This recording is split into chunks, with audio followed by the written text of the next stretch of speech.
Welcome to the channel. We are grateful to have you joining this peaceful space. Before we begin, I invite you to subscribe, activate the bell icon, and leave a gentle comment with your thoughts or requests for future stories. Now, settle in, relax your shoulders, and let the soothing rhythm of this journey carry you toward a peaceful night's sleep. Long before stone learned to remember names, before walls learned to hold the echo of prayers, there was a river that returned again and again without hurry. The Nile did not rush. It did not argue with the land. It arrived as it always had, swelling gently, spreading dark water across pale soil, then retreating in silence. For the earliest people who lived beside it, this slow certainty became the first teacher. Life did not need to be fast to endure. It needed to be steady. The river's patience shaped the breath of the land, and the land, in turn, shaped the rhythm of those who lived upon it. In this place, time did not feel sharp or urgent. It felt wide, circular, and forgiving. As seasons passed, the people learned to listen. They learned that survival was not found in constant struggle, but in alignment. When the waters rose, they waited. When the waters fell, they planted. Nothing was forced. Nothing was wasted. The Nile brought silt rich with life, dark and soft, renewing the fields without command. Crops grew not because they were demanded, but because the world itself had decided it was time. This gentle cooperation between human effort and natural rhythm became the foundation of Egyptian thought. Longevity was not a secret hidden from them. It was a behavior practiced daily, a quiet agreement with the land to move only as quickly as needed. Villages formed where the river curved kindly, where reeds bent in the breeze, and birds returned each year without fear. Homes were built low and close to the earth, shaped from mud and straw, materials that aged naturally and returned easily to the ground. Nothing was meant to last forever in its physical form. What mattered was continuity. When a wall crumbled, another was built in its place. When a person died, another took their role. The village remained. This acceptance of replacement, rather than resistance, allowed life to stretch forward without panic. In such a world, death was not an interruption. It was a pause within a larger pattern that never truly stopped. The sky above mirrored this lesson. Each morning, the sun returned. Each night, it left. No announcement was made. No explanation was required. This repetition carried comfort rather than boredom. It told the people that existence was reliable, that endings were temporary, and that return was always possible. Over time, this belief settled deeply into the Egyptian mind. If the sun could die and be reborn each day, then so could all things, given the right conditions.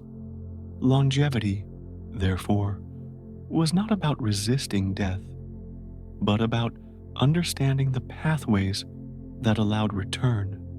Even the landscape reinforced this way of thinking. To the west, the desert stretched endlessly, dry and still, a place where nothing changed quickly. To the east, the riverbank bloomed, alive with motion and sound. Life existed between these two states, balanced carefully. The Egyptians did not seek to conquer the desert or escape it. They respected it as a boundary, a reminder of what happens when rhythm is lost. By living close to the river and respecting its cycles, they chose renewal over erosion. This choice, repeated across generations, created a civilization that aged slowly, like stone warmed by centuries of sun. Time itself began to feel different here. It was not counted urgently, nor measured by sharp divisions. Days flowed into seasons. Seasons flowed into years. Years folded quietly into dynasties. Memory was carried not by dates, but by repetition. A successful harvest was remembered not as a single event, but as proof that the world was still functioning as it should. In this environment, people did not ask how long life could be extended. They asked how well it could be aligned. Longevity was a byproduct of harmony, not a prize to be chased. Children grew watching elders who had moved at the same pace for decades, bodies shaped by routine rather than strain. Work followed the sun, rest followed the dark, and excess was rarely admired. The slow accumulation of years was not feared. It was expected. Age brought authority not because of power, but because of familiarity with the cycle. To live long was to have seen the river return many times, to have trusted it enough to wait. This trust became cultural memory, passed quietly through behavior rather than instruction. In this way, Egypt did not begin as an empire or a monument. It began as a relationship with time itself. The river taught patience, the land taught balance, the sky taught renewal. Long before gods were named or stones were raised, the idea of endurance had already taken root. Longevity was not yet spiritual or symbolic. It was practical, environmental, and deeply physical. The body learned to survive by slowing down. The mind learned to accept repetition. Together, they formed the earliest foundation of a civilization that would one day try to make eternity visible, but first learned how to live gently within it. As generations passed, the people along the Nile began to sense that survival alone was not the true gift of the river.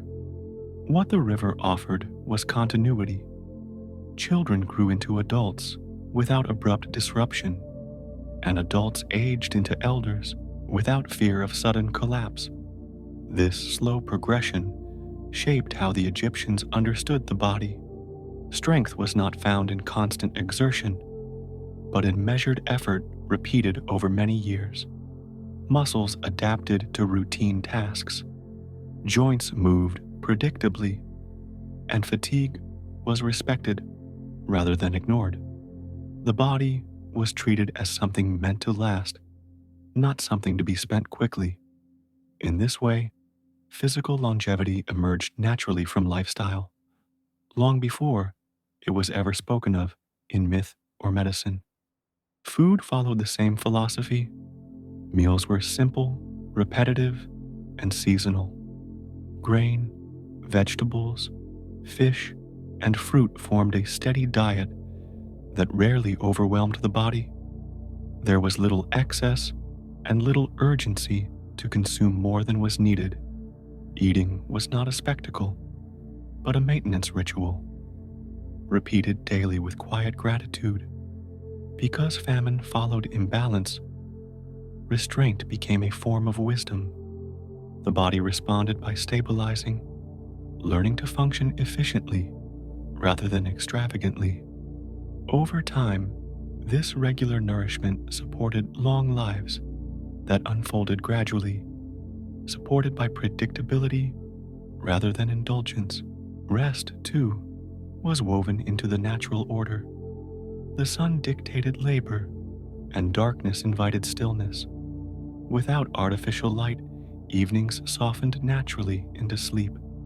This alignment with daylight reduced strain on both body and mind. Sleep was not delayed or resisted. It arrived when it was meant to, restoring what the day had used. Dreams were not distractions, but messages, gentle extensions of consciousness rather than interruptions. Through this rhythm, the nervous system was allowed to remain calm across decades. Stress, as a constant condition, had little place to take hold. The land itself reinforced this calm persistence. Floods came, but they were expected. Dry seasons arrived, but they were temporary. Because catastrophe rarely came without warning, panic was unnecessary. Planning replaced fear. Granaries stored surplus. Communities shared labor, and collective memory recorded how to respond. Longevity at the societal level mirrored longevity in the body. Stability allowed recovery.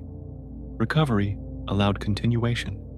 The Egyptians learned that reacting slowly but correctly preserved both people and culture. As these patterns repeated, time became something lived rather than measured. The past was not distant. It was layered beneath the present, accessible through memory and tradition. Elders were not sidelined. They were walking archives, carrying lived experience that had proven itself useful. Their long lives were not anomalies, but confirmations that the system worked. To age was to accumulate alignment, not decay. This belief softened the fear of growing older and replaced it with respect for duration. Gradually, these ideas began to take symbolic shape. The river became more than water. It became a sign of eternal return. The sun became more than light. It became proof that disappearance did not mean extinction. The land between desert and water became sacred space, balanced carefully between stillness and movement. These symbols were not invented quickly. They emerged slowly from observation, shaped by centuries of watching the same events unfold reliably. Spiritual ideas did not replace practical ones. They grew from them. Longevity, then, was not imagined as endless existence. It was imagined as correct participation. A life well lived was one that fit smoothly into the surrounding rhythm.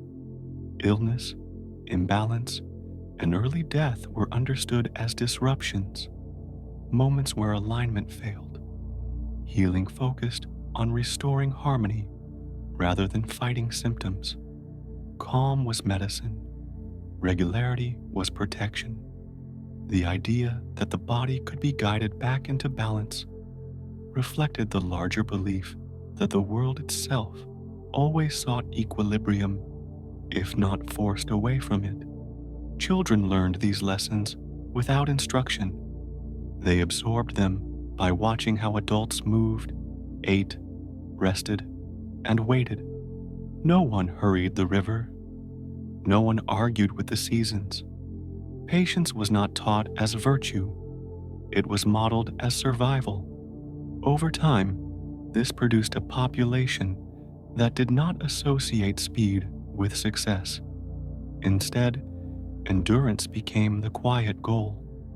To remain present across many years, doing the same things well, was considered an achievement in itself. By the time Egypt began to take recognizable form as a civilization, longevity was already embedded into its foundation. It was not yet written into walls or spoken through gods, but it lived in behavior, habit, and expectation. The land had taught the people how to remain. The river had shown them how to return. And time, moving slowly but reliably forward, had taught them that life did not need to be rushed to be meaningful. It only needed to be sustained. As centuries continued to unfold along the banks of the Nile, the relationship between people, land, and time deepened into something almost instinctive. The river was no longer simply observed, it was anticipated. Long before the water rose, preparations were already in motion. Tools were repaired, fields were cleared, and storage vessels were readied. This foresight was not anxious. It was calm, learned through repetition.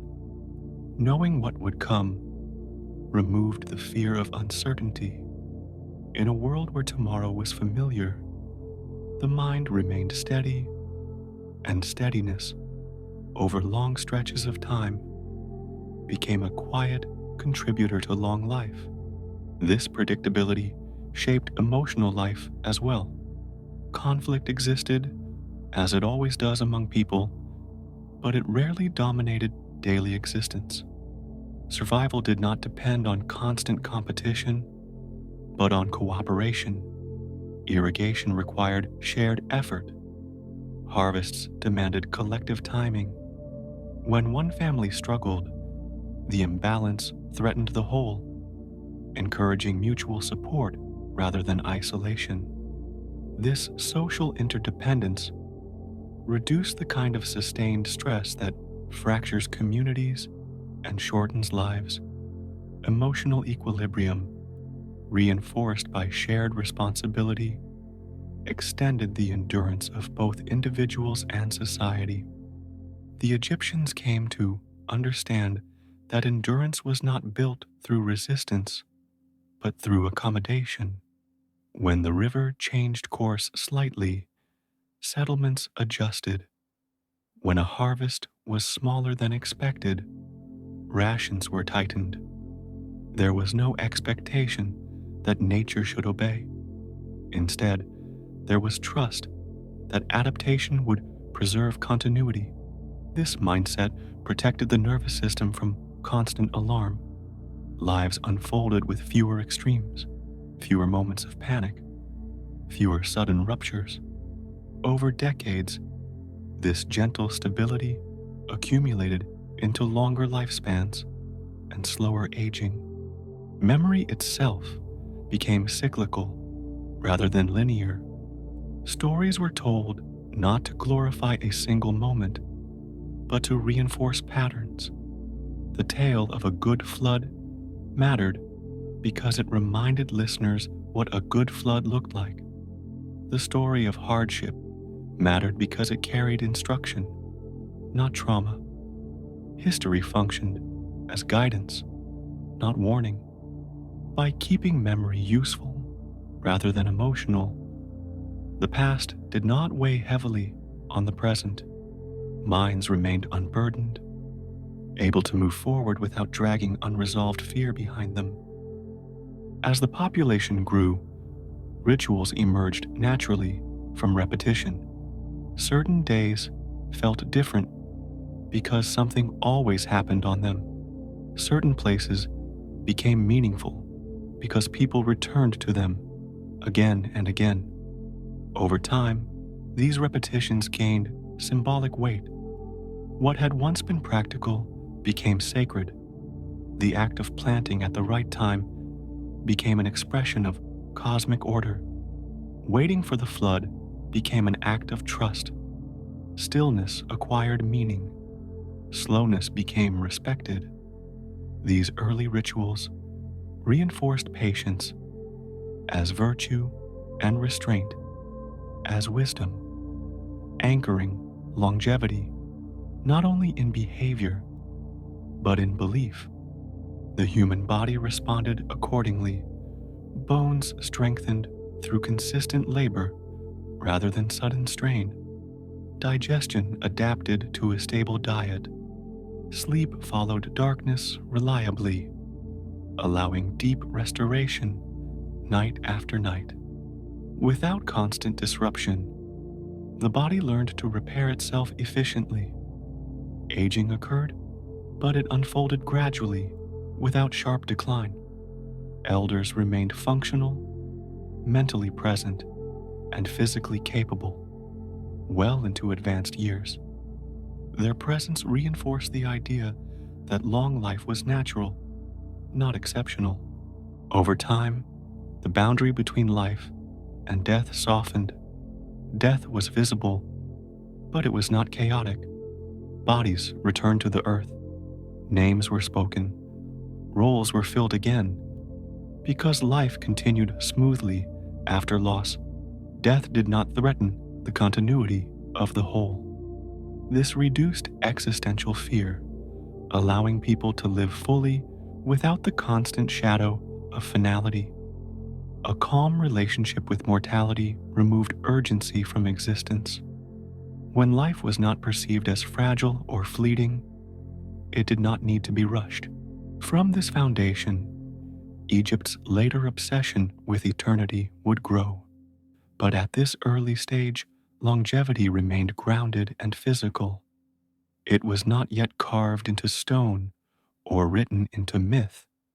It lived in the way people woke with the sun, worked without excess, rested without guilt, and waited without anxiety. These habits shaped minds that aged slowly and bodies that endured quietly. By the end of this long formative period, the idea of lasting did not feel extraordinary. It felt expected. A life was meant to stretch. A culture was meant to remain. Time was not an enemy to be conquered, but a medium to move through carefully. This understanding would eventually give rise to monuments, gods, and elaborate visions of the afterlife. But before any of that, it gave rise to something simpler and more powerful, a civilization that learned how to live slowly enough to endure.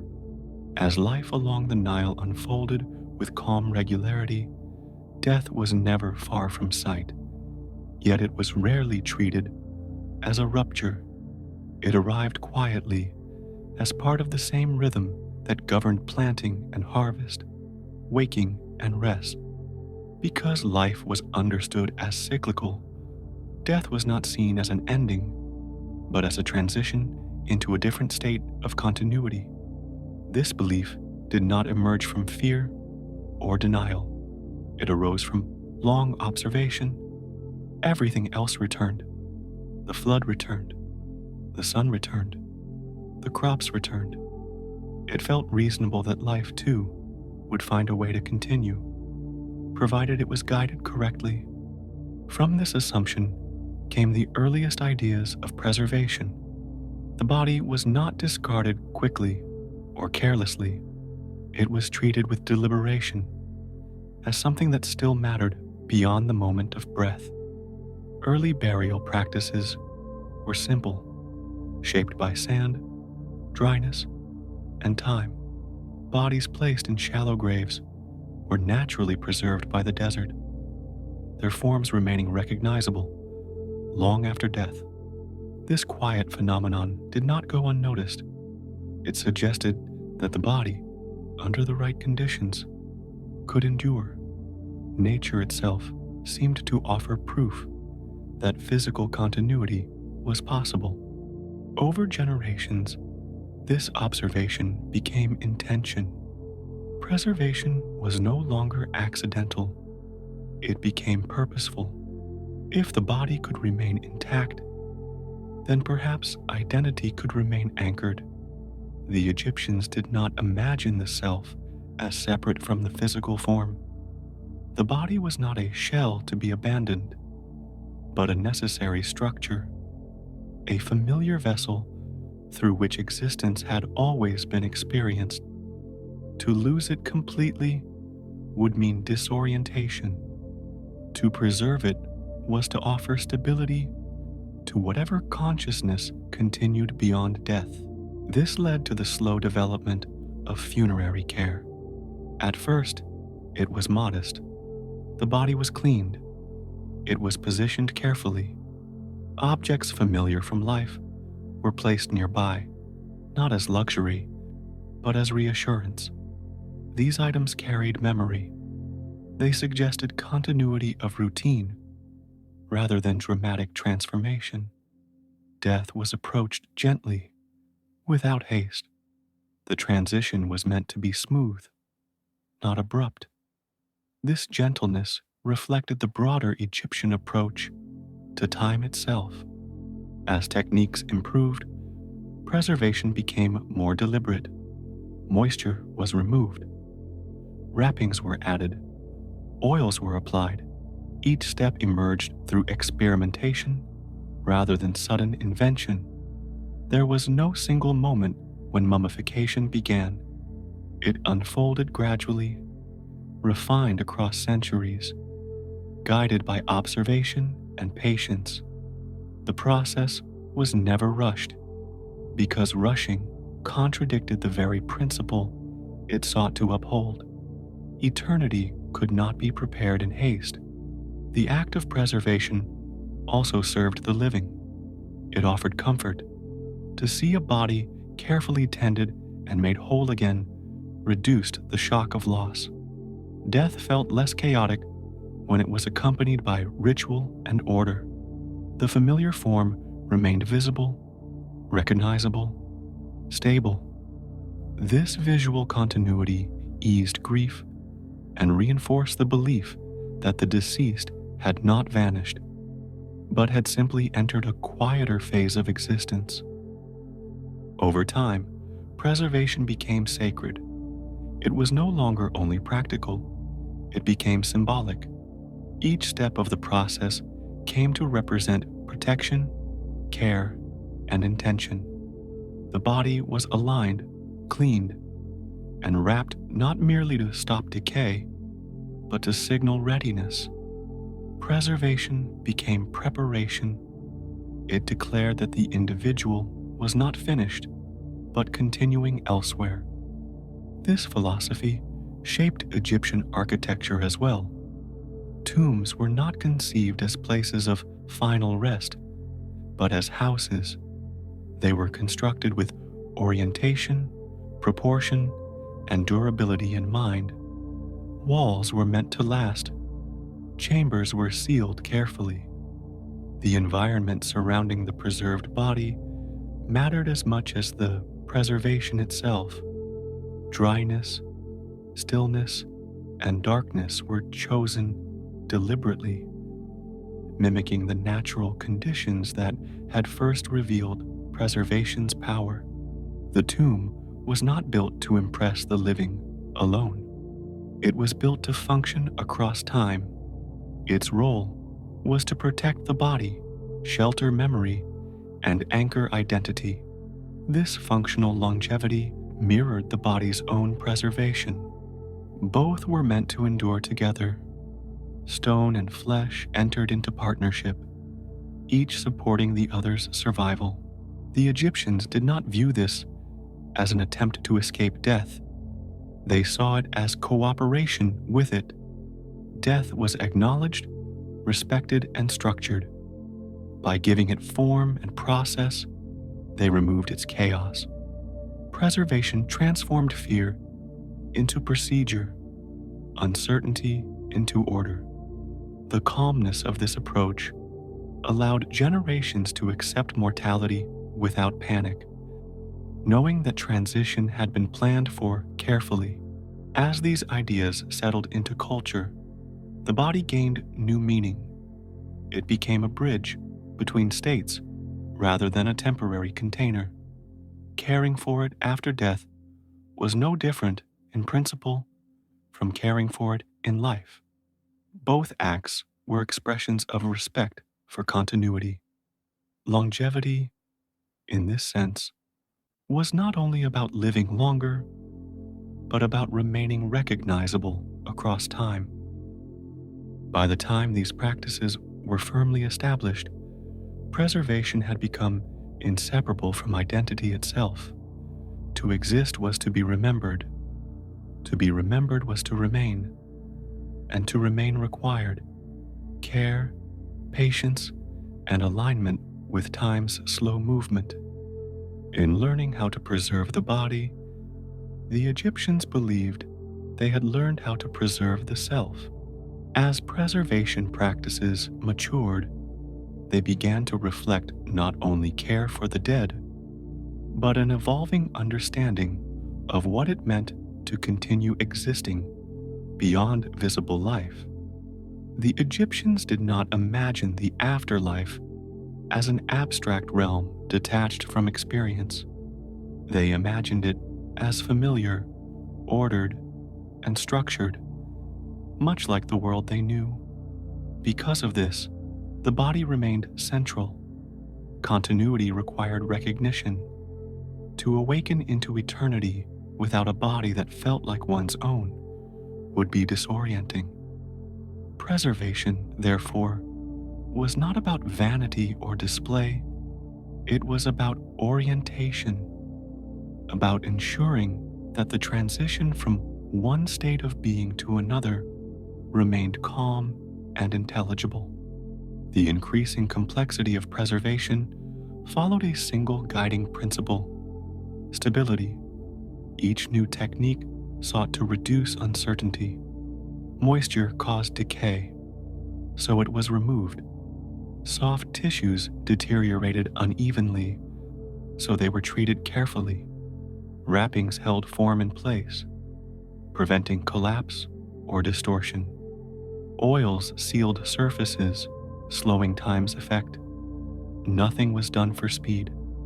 Everything was done for endurance. The process itself became a meditation on patience, requiring weeks of measured action and deliberate pauses. In preparing a body to last, the living were reminded that lasting required restraint. This philosophy extended beyond the body into the spaces designed to hold it. Tombs were placed thoughtfully, often oriented toward the rising sun or aligned with cardinal directions. These choices were not decorative. They reflected a desire for balance and predictability. Orientation created order. Order reduced chaos. The architecture surrounding death became an extension of preservation itself, offering the body a stable environment in which to remain undisturbed. Stone walls replaced shifting sand. Sealed chambers replaced open exposure. Stillness became a protective force. As tombs grew more elaborate, they remained inward-facing. Their purpose was not to invite crowds, but to maintain quiet. The inner chambers were hidden, protected by corridors, false doors, and layered barriers. This was not secrecy for its own sake. It was insulation. Noise, light, and intrusion were forms of disruption. To preserve eternity, the environment had to be calm. Silence was considered restorative, not empty. In silence, the preserved body could remain unchanged, and the soul could adjust without interference. The objects placed within these chambers followed the same logic. They were not random offerings. They were familiar tools, vessels, and symbols that reinforced continuity. A bowl suggested nourishment. A chair suggested rest. A figurine suggested companionship. These items did not promise novelty. They promised normalcy. The afterlife was imagined not as an overwhelming transformation, but as a gentle extension of daily existence, freed from decay and interruption. Through this lens, preservation was an act of hospitality. The tomb became a prepared space, ready to receive its occupant as one might prepare a home for a long journey's end. Cleanliness, order, and completeness mattered. Nothing essential was omitted. Nothing unnecessary was emphasized. This careful balance mirrored how Egyptians approached life itself.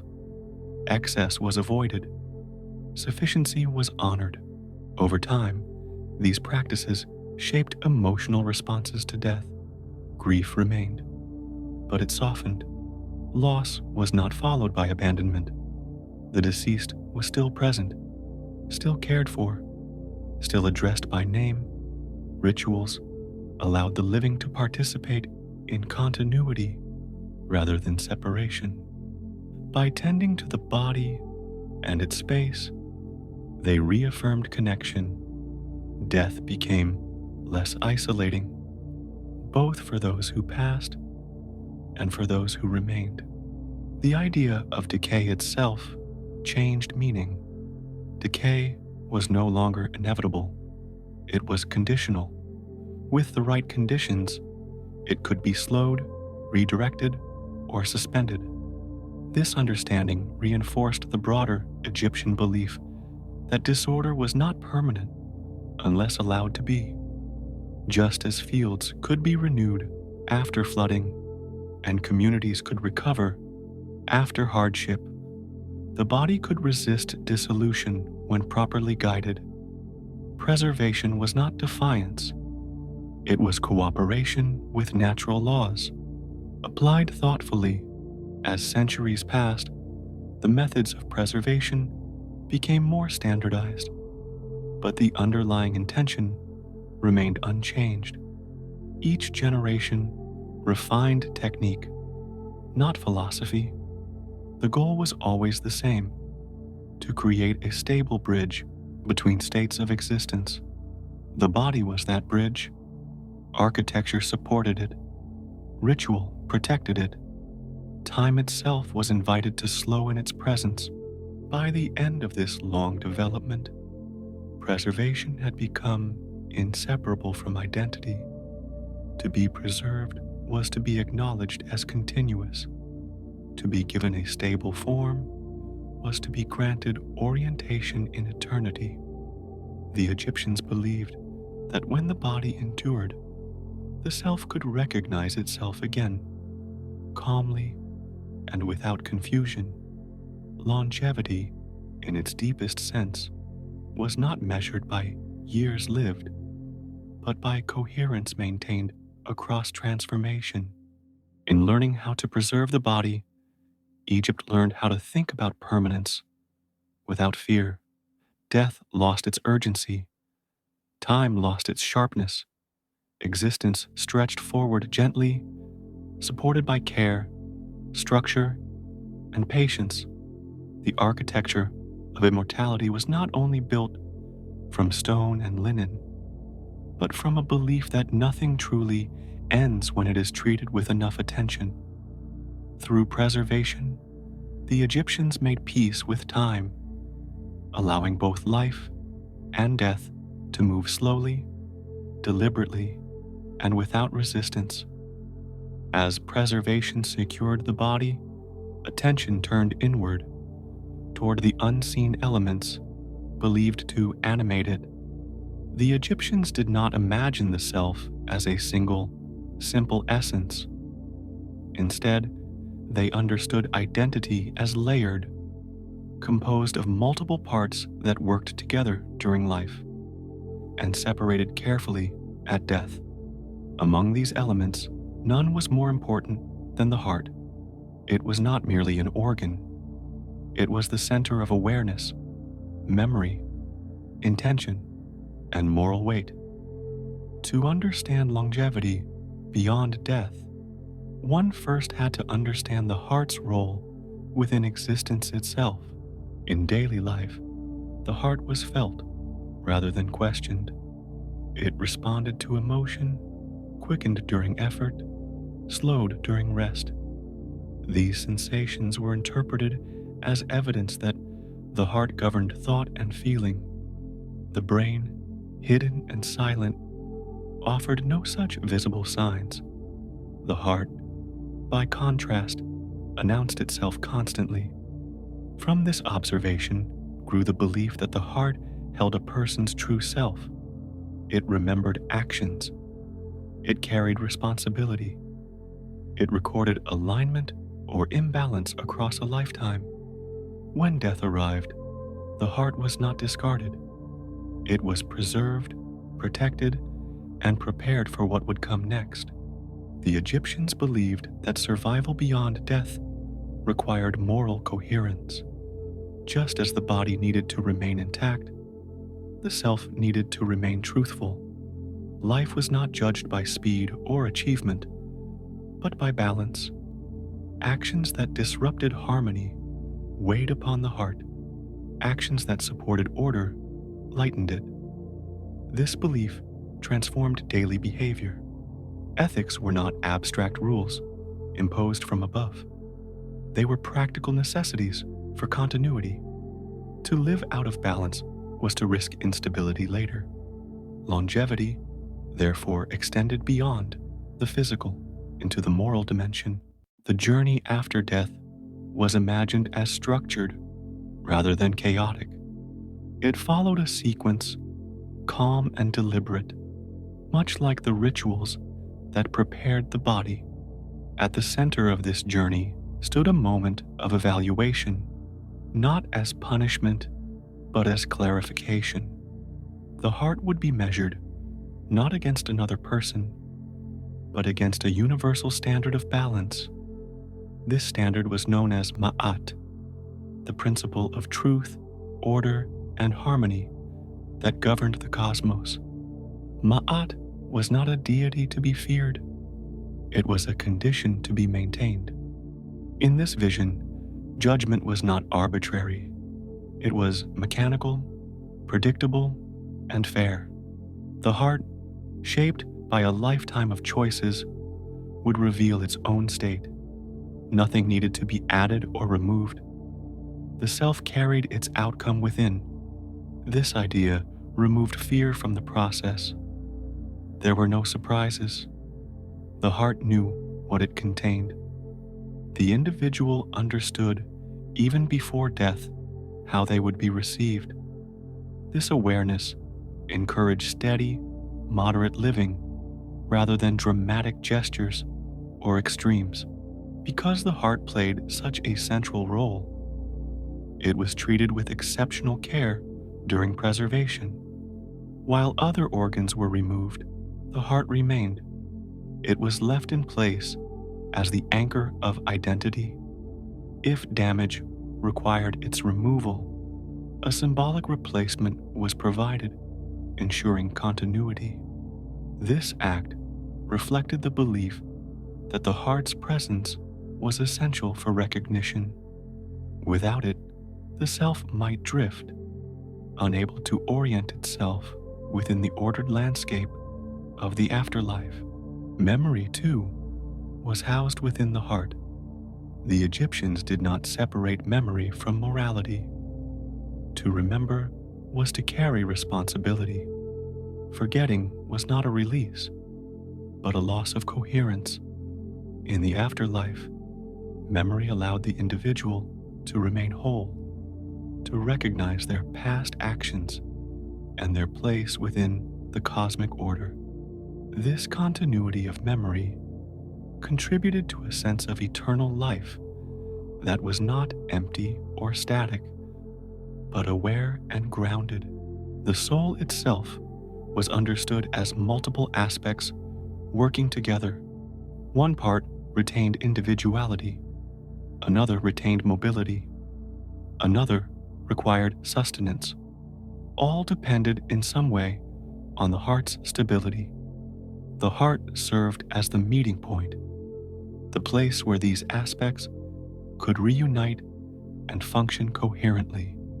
Without it, the afterlife would be fragmented. With it, existence could continue smoothly, without confusion or fear. This layered understanding of the self reinforced the Egyptian approach to longevity. Life was not a race toward an endpoint. It was a gradual shaping of the heart. Each action left an impression.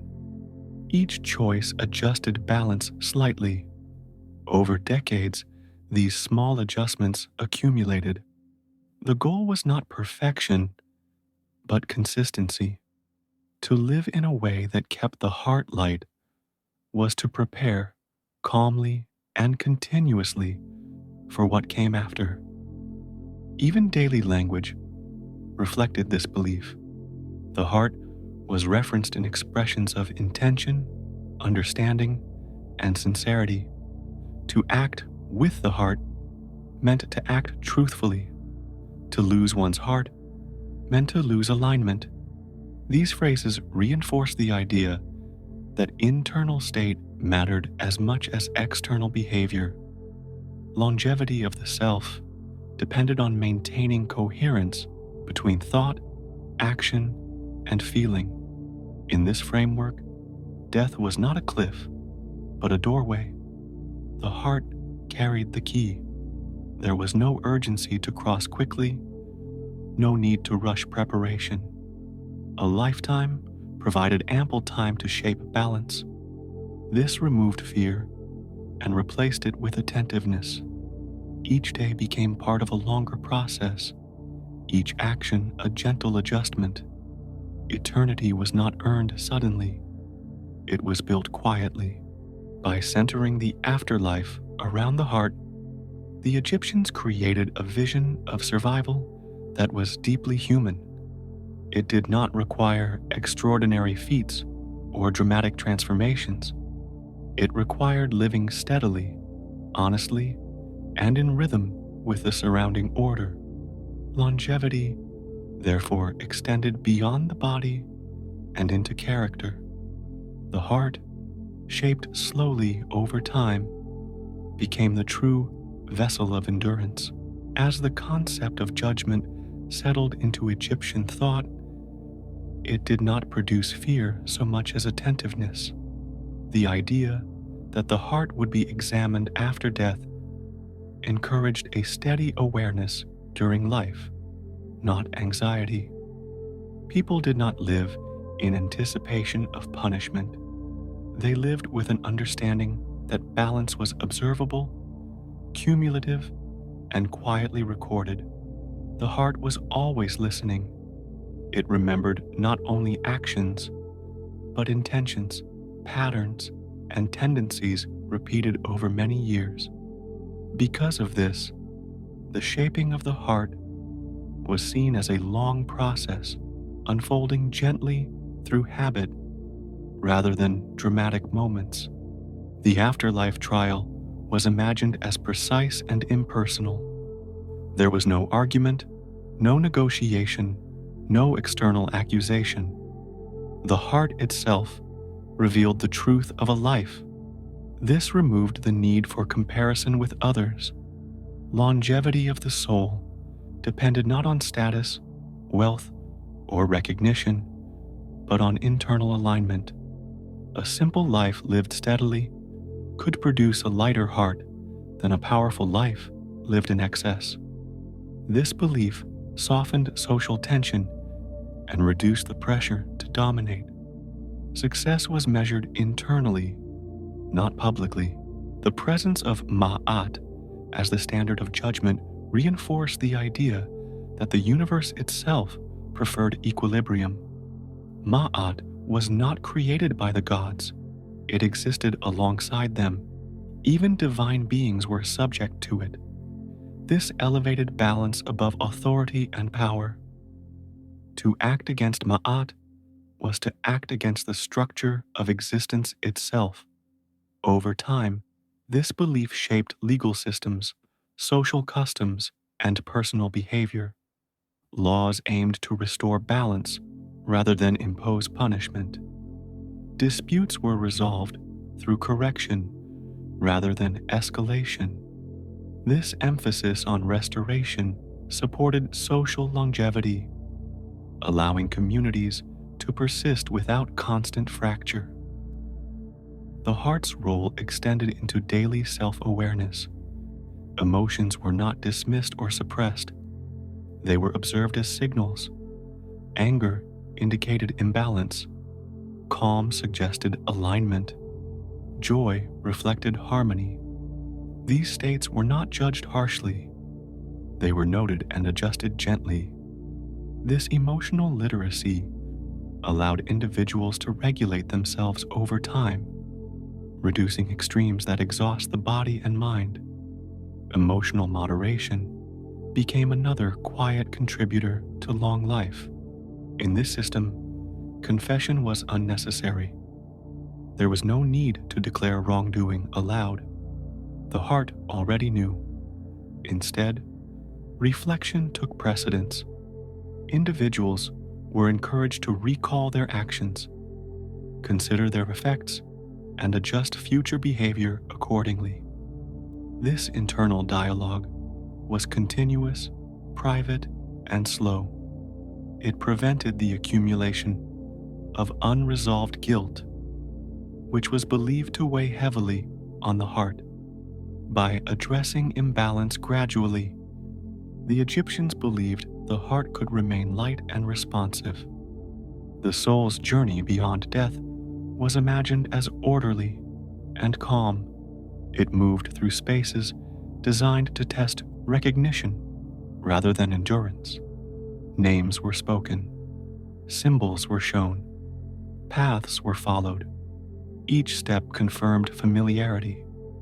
The heart's memory allowed the soul to respond correctly, to recognize truth, and to proceed without confusion. This emphasis on recognition reinforced the importance of continuity. The afterlife was not a strange new world, but a familiar one, structured by the same principles that governed life. Because memory was essential, forgetting was considered dangerous. To forget one's name, one's actions, or one's place within the cosmic order was to risk dissolution. This belief elevated remembrance to a form of survival. Names were preserved, deeds were recorded, images were created. These external supports assisted the heart's memory, ensuring coherence across states of existence. Longevity depended on recognition, and recognition depended on memory maintained carefully. The idea of the heart being weighed also reframed the meaning of truth. Truth was not a statement to be defended. It was a state to be embodied. A heart aligned with Ma'at did not need to explain itself. Its lightness was evident. This removed the burden of constant justification from daily life. People were encouraged to act correctly rather than appear correct. Over time, this reduced social performance and increased authenticity, easing psychological strain. As generations passed, these beliefs became deeply internalized.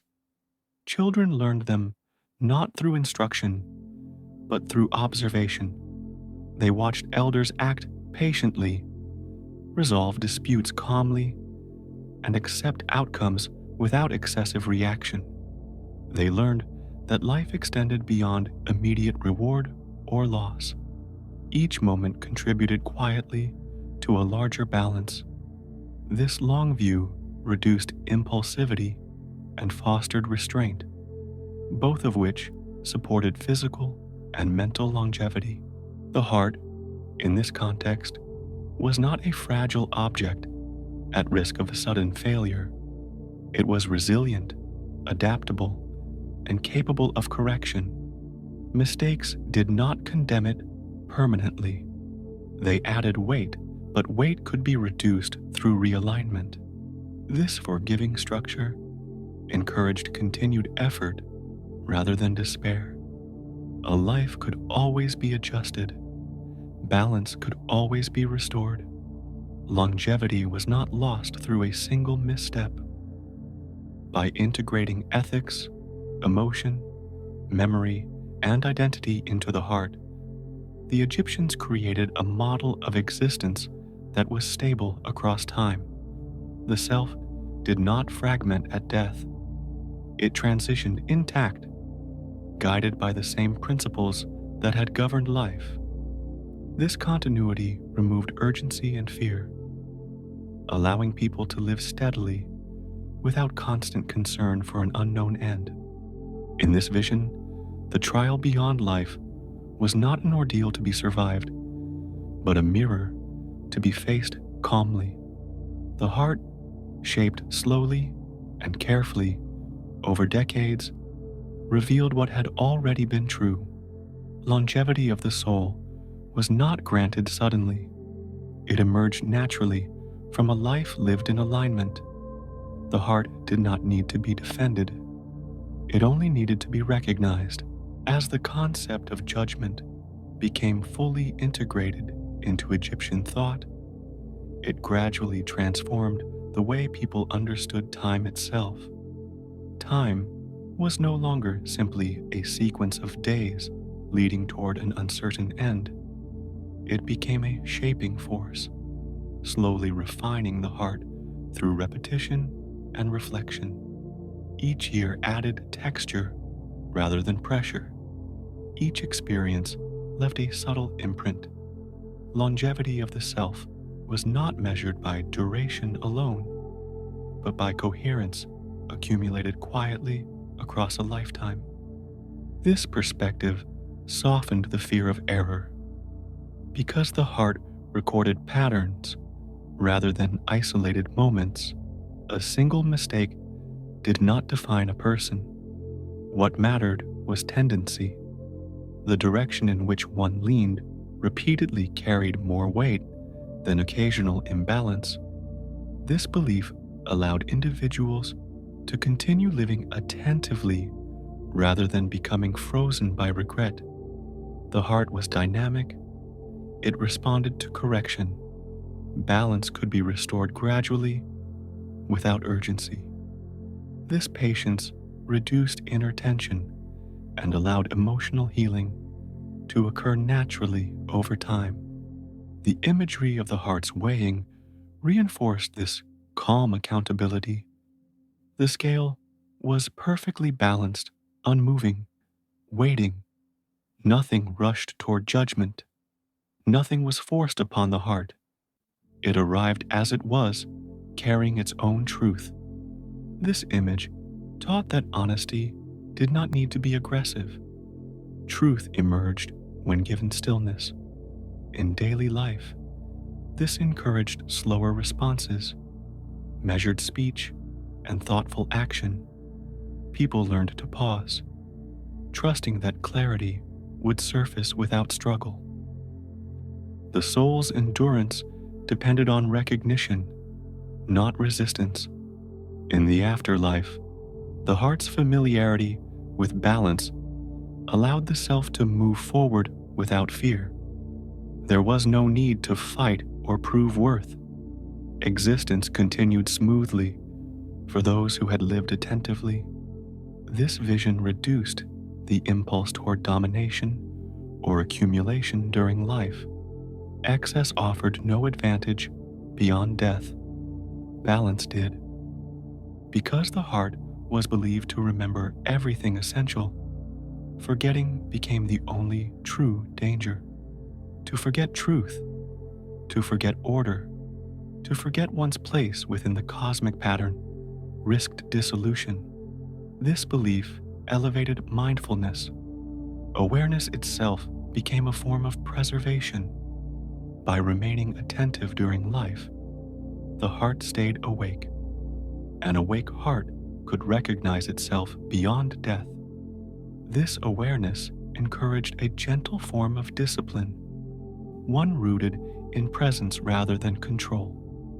As these ideas matured, the heart came to symbolize more than morality. It represented continuity of consciousness. Thought, memory, and intention did not scatter at death. They gathered within the heart, waiting. The body preserved form. The heart preserved selfhood. Together, they allowed existence to resume without fragmentation. This holistic view reduced existential anxiety. Death did not erase, it reorganized. This understanding also influenced how Egyptians spoke to the dead. They addressed them calmly, respectfully, as beings still present. Prayers were not desperate pleas. They were quiet acknowledgments. Communication continued because identity continued. The heart, intact and aware, bridged worlds. Longevity of relationship extended beyond physical absence, reducing the finality of loss. Over time, the heart's symbolic weight shaped art, language, and ritual. It appeared in amulets, texts, and gestures. These symbols were not reminders of fear, but anchors of orientation. They reassured both the living and the dead that coherence would be maintained. Each symbol reinforced the same message. Continuity required attention, balance, and patience. By the end of this conceptual evolution, the heart had become the central axis of Egyptian eternity. It carried the imprint of a life lived slowly and deliberately. It responded to time without being consumed by it. The trial beyond life was not an obstacle, but a confirmation. The heart revealed what time had already shaped. Longevity, in this final understanding, was not endless extension. It was uninterrupted recognition. To remain oneself across transformation was the true achievement. The heart, shaped carefully through years of balanced living, made this possible. In trusting the heart to carry truth forward, the Egyptians found peace with both life and death, allowing time to pass without fear and existence to continue without rupture. As ideas of continuity settled into belief, they began to seek permanence beyond the body. What could not be guaranteed through flesh alone would be reinforced through stone. The Egyptians did not build monuments to resist time aggressively. They built them to cooperate with it. Stone was chosen not because it was unbreakable, but because it aged slowly. It weathered without collapsing. It recorded time rather than denying it. In stone, the Egyptians found a material that mirrored their understanding of longevity: gradual, patient, and enduring. The earliest monumental structures grew from modest forms. Simple markers evolved into larger shapes, each generation adding mass, precision, and intention. This progression was not driven by competition, but by refinement. Builders observed what endured and adjusted accordingly. Walls became thicker, foundations became deeper, angles became more deliberate. Nothing was rushed. Construction unfolded across years, sometimes decades, reinforcing the idea that what was meant to last should never be hurried. Pyramids emerged from this mindset as expressions of stability rather than spectacle. Their wide bases anchored them firmly to the earth. Their narrowing forms guided the eye upward without strain. The geometry was simple, repetitive, and balanced. This simplicity was not accidental. Complex shapes fractured more easily. Straight lines endured. The pyramid's form distributed weight evenly, allowing it to settle rather than collapse.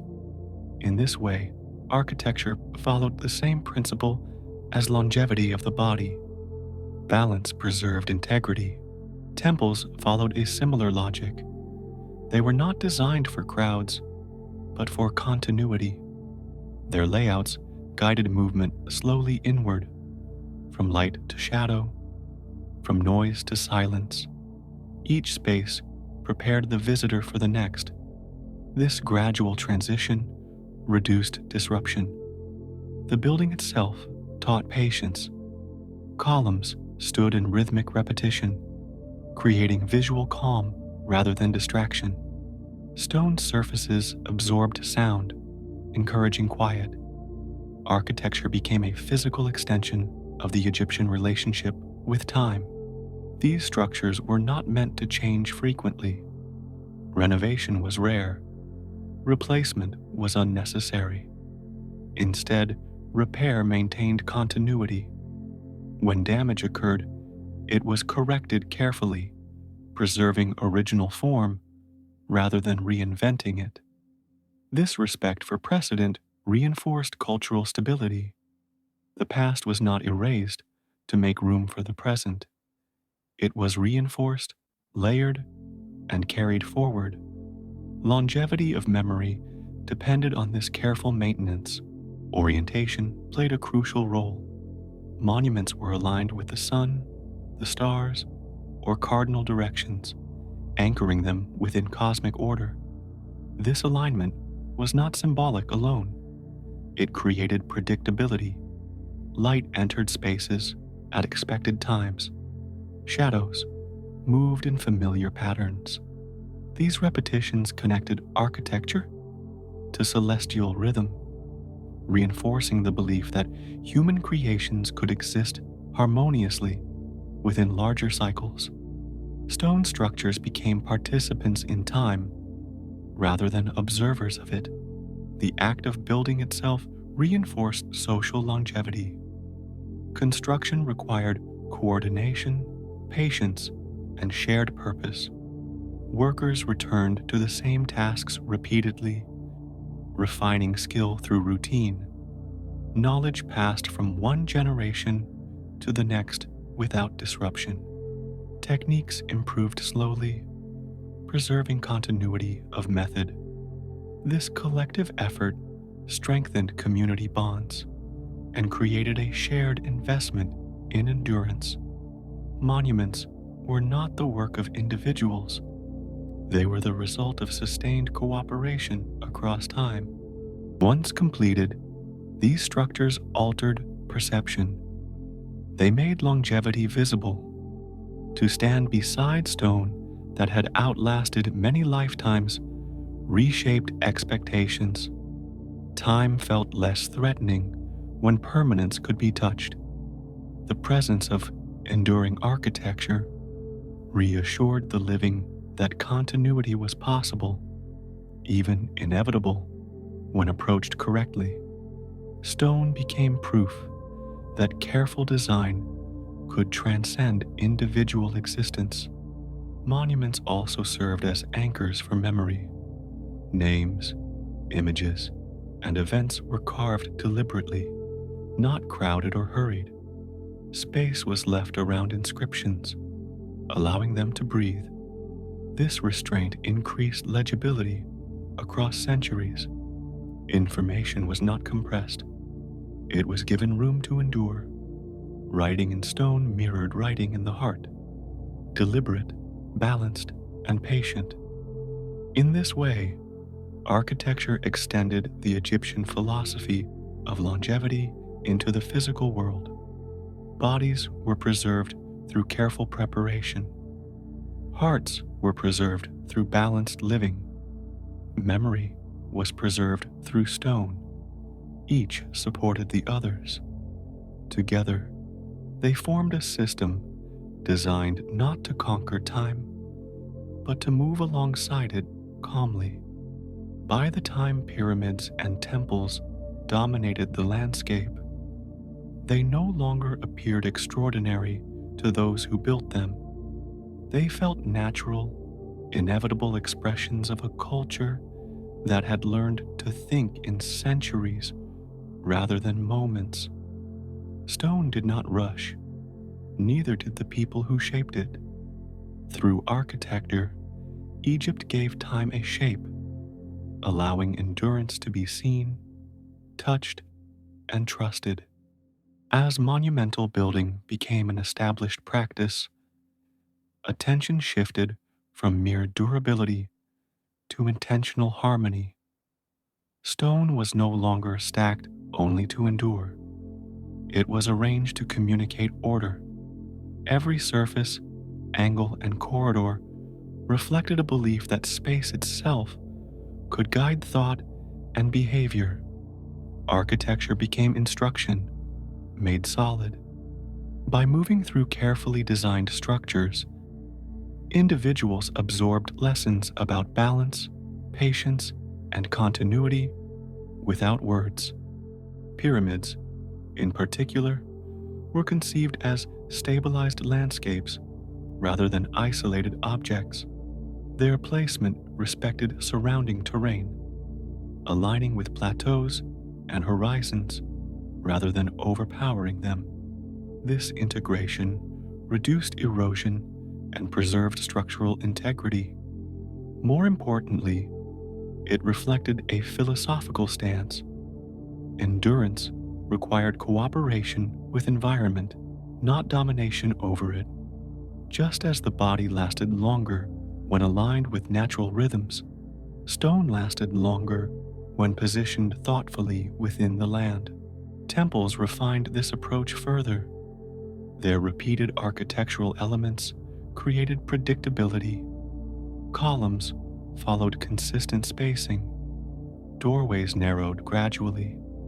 Ceilings lowered subtly as one moved inward. These transitions slowed movement naturally, encouraging awareness and calm. The body responded by adjusting breath and posture. The mind followed, releasing urgency. Architecture became a silent guide, shaping internal state through external form. This gentle influence supported mental longevity by reducing stimulation and encouraging reflection. Light played a critical role. Open courtyards admitted sun freely, while inner chambers restricted it carefully. This contrast mirrored the journey from daily life into deeper contemplation. Light was not scattered randomly, it was directed, arriving at specific moments and angles. Over time, these patterns became familiar, reinforcing continuity. Repetition of light and shadow anchored memory, creating a sense of timelessness within the structure. Days passed, but the experience remained consistent. Sound was also considered. Thick walls absorbed noise. Stone floors softened footsteps. Voices lowered naturally in enclosed spaces. Silence was not imposed. It emerged. This acoustic calm reduced strain on the senses, allowing the nervous system to settle. In such environments, thought slowed. Time felt less fragmented. The experience of space itself supported endurance, offering respite from constant stimulation. The scale of monuments contributed to this effect. Vast spaces dwarfed individual presence without overwhelming it. Standing within these structures, people sensed their place within something larger, older, and more stable. This perspective reduced personal urgency. Problems felt smaller. Time felt wider. The presence of stone that had endured generations reassured the mind that continuity was possible beyond individual lifespan. Maintenance practices reinforced this message. Rather than allowing structures to decay visibly, damage was addressed quietly. Repairs followed original forms. Additions respected existing proportions. This consistency preserved the monument's identity across centuries. The past remained visible within the present, not erased or replaced. This layered continuity reinforced cultural memory, allowing each generation to recognize itself within an ongoing story. The act of carving stone mirrored the philosophy of longevity.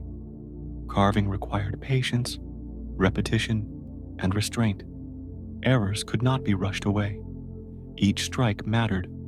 Artisans learned to move slowly, conserving energy and attention.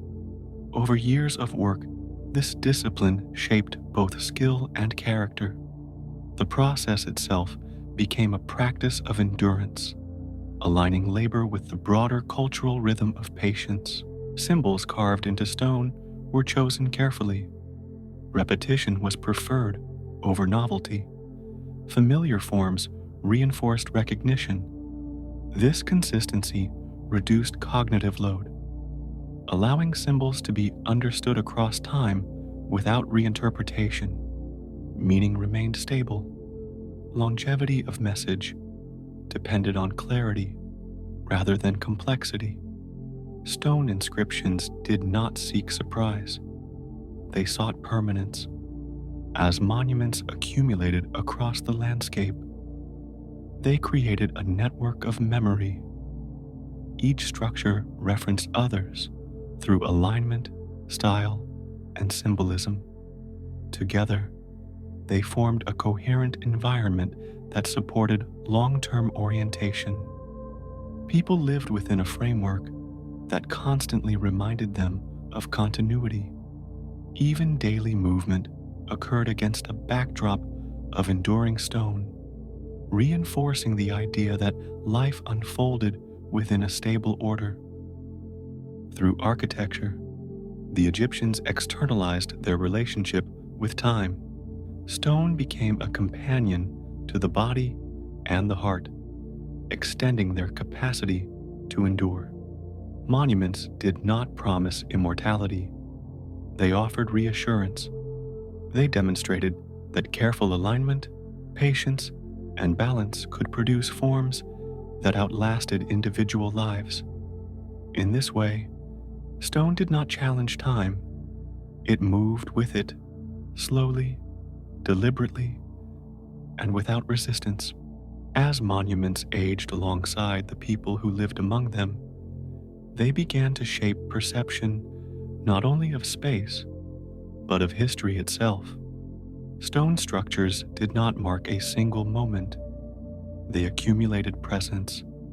Each passing generation encountered the same walls, the same columns, the same horizons, framed by architecture unchanged. This continuity altered how time was felt. The past did not recede quickly.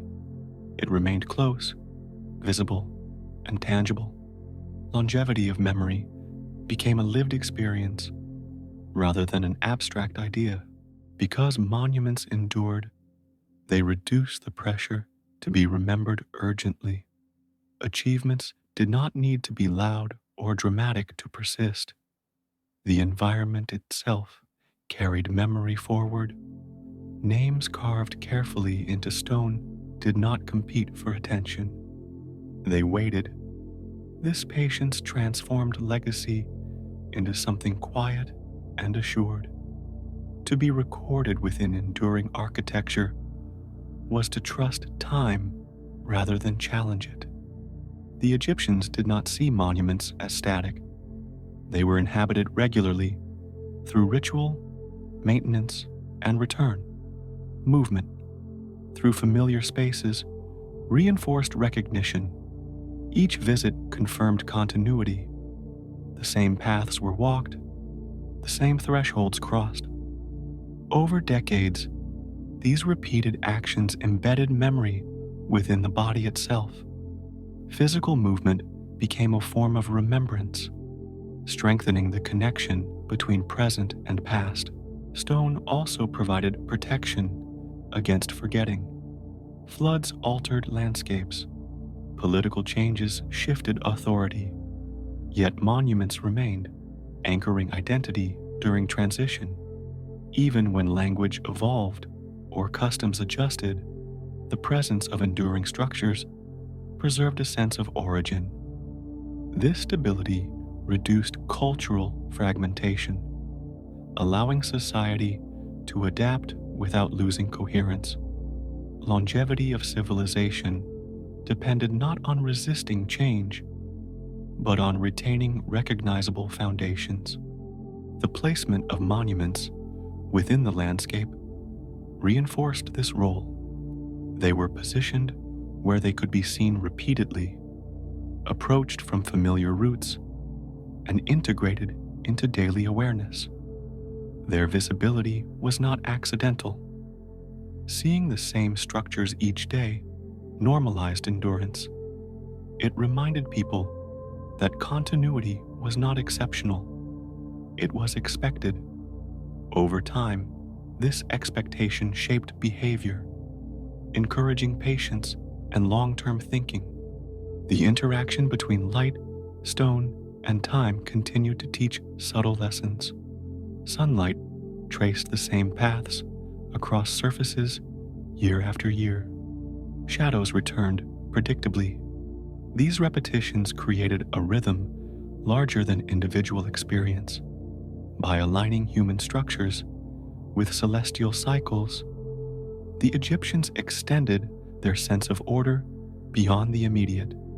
Architecture became a bridge between daily life and cosmic pattern, reinforcing the belief that endurance was woven into existence itself. Even decay was approached differently within this framework. When stone weathered, it did so gradually. Erosion softened edges without erasing form. This visible aging was not considered failure. It was evidence of survival. The monument remained identifiable, despite change. This acceptance of slow alteration reinforced the broader Egyptian understanding of longevity. Persistence did not require stasis. It required coherence maintained across transformation. The relationship between stone and human life became reciprocal. People cared for monuments, and monuments cared for memory. This exchange fostered responsibility across generations. Maintenance was not performed for immediate reward, but for continuity. Those who repaired walls or cleared debris knew their efforts would benefit those yet unborn. This long view strengthened social bonds and reduced short-term thinking. Through architecture, the Egyptians externalized trust in time. They believed that if something was built with patience, balance, and restraint, time would not destroy it suddenly. This belief extended to life itself. The body, the heart, and the community were all treated as structures that could endure when properly aligned. Stone was not separate from these ideas. It embodied them visibly. By the end of this architectural evolution, monuments no longer needed explanation. Their presence alone communicated endurance. To stand among them was to feel time slow.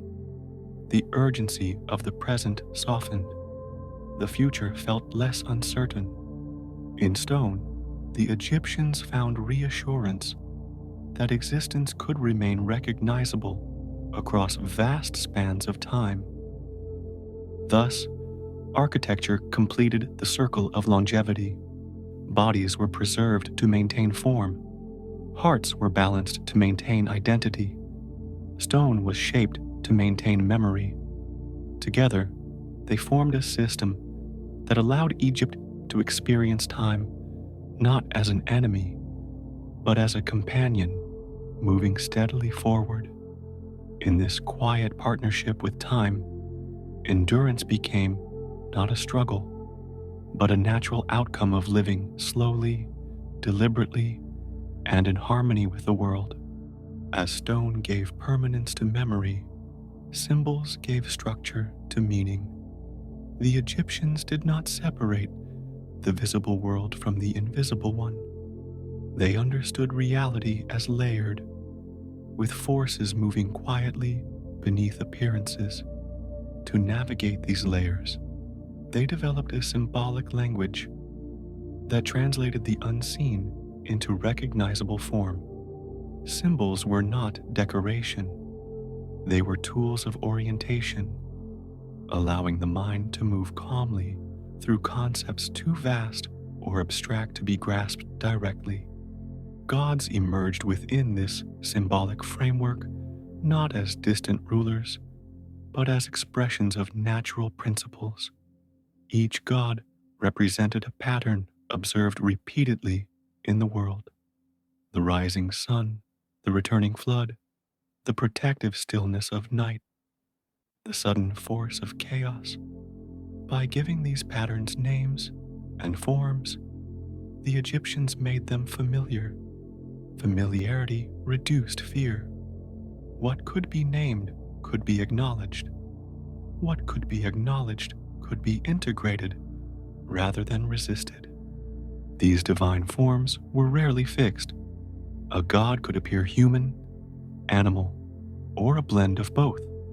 This flexibility reflected an understanding that no single form could capture a force completely. Human figures conveyed consciousness and intention. Animal features conveyed instinct, strength, speed, or vigilance. Together, they expressed qualities rather than literal appearances. This symbolic blending allowed the Egyptians to communicate complexity without confusion. The gods were not meant to be imagined realistically.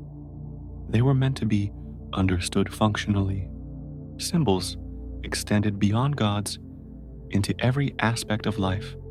Shapes, colors, and gestures carried meaning accumulated through repetition. The Ankh represented life not because of explanation, but because it appeared consistently in contexts associated with vitality and continuity. The Djed pillar represented stability because it was shown supporting order repeatedly. Over time, these associations became intuitive. The mind recognized meaning instantly, without effort. This efficiency reduced cognitive strain, supporting mental longevity through clarity and consistency. Color held particular significance. Blue suggested depth, water, and the infinite sky. Green indicated growth and renewal. Red conveyed energy and danger. Gold represented permanence and divine presence.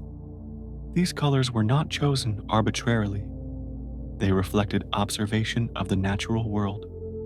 By applying these colors symbolically, the Egyptians reinforced existing associations rather than creating new ones.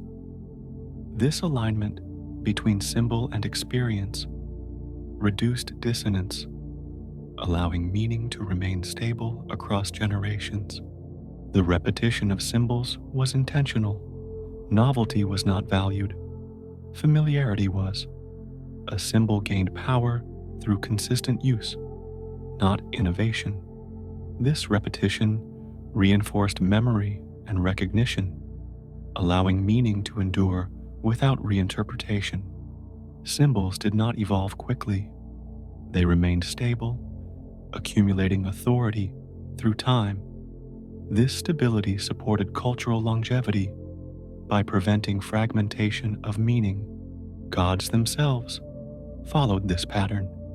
Their stories changed slowly, if at all. Myth was not entertainment, it was structure. Stories explained relationships between forces rather than individual events. The journey of the sun through darkness each night, the struggle between order and chaos, the restoration of balance after disruption. These narratives mirrored observable cycles. By framing them symbolically, the Egyptians reinforced their understanding of time as repetitive and reliable. Symbols also guided behavior subtly. Wearing an amulet was not superstition, it was orientation. The presence of a familiar symbol reminded the wearer of balance, protection, or renewal. This reminder influenced posture, breath, and decision-making unconsciously. Over time, such influences accumulated, shaping behavior without coercion. Symbols worked quietly, supporting alignment rather than enforcing obedience. In temples and tombs, symbols were arranged carefully, not crowded. Space between them allowed meaning to settle. The eye moved slowly, recognizing forms without strain. This visual calm mirrored the mental calm the Egyptians valued. Overstimulation was avoided. Meaning was allowed to emerge gradually. This pacing supported contemplation and reinforced the slow rhythm of Egyptian thought. Through symbols, the Egyptians created a language that did not rely on constant explanation. Meaning was embedded in form, color, and repetition. This language aged slowly, remaining intelligible across centuries. Longevity of belief depended on this stability. Symbols did not demand attention. They waited, ready to be recognized by those who moved slowly enough to notice. In this way, gods and symbols formed an essential layer of the Egyptian system of endurance. Bodies preserved form, hearts preserved identity, stone preserved memory, symbols preserved meaning. Together, they allowed the civilization to move through time without losing coherence. The language of the eternal was not spoken loudly. It was whispered through familiar forms, recognized intuitively, and trusted to endure. As symbolic language became embedded in daily life, it began to function less as a belief system and more as a shared environment. People did not constantly think about symbols. They lived among them. Walls carried familiar forms. Jewelry rested against the skin. Amulets lay quietly beneath clothing.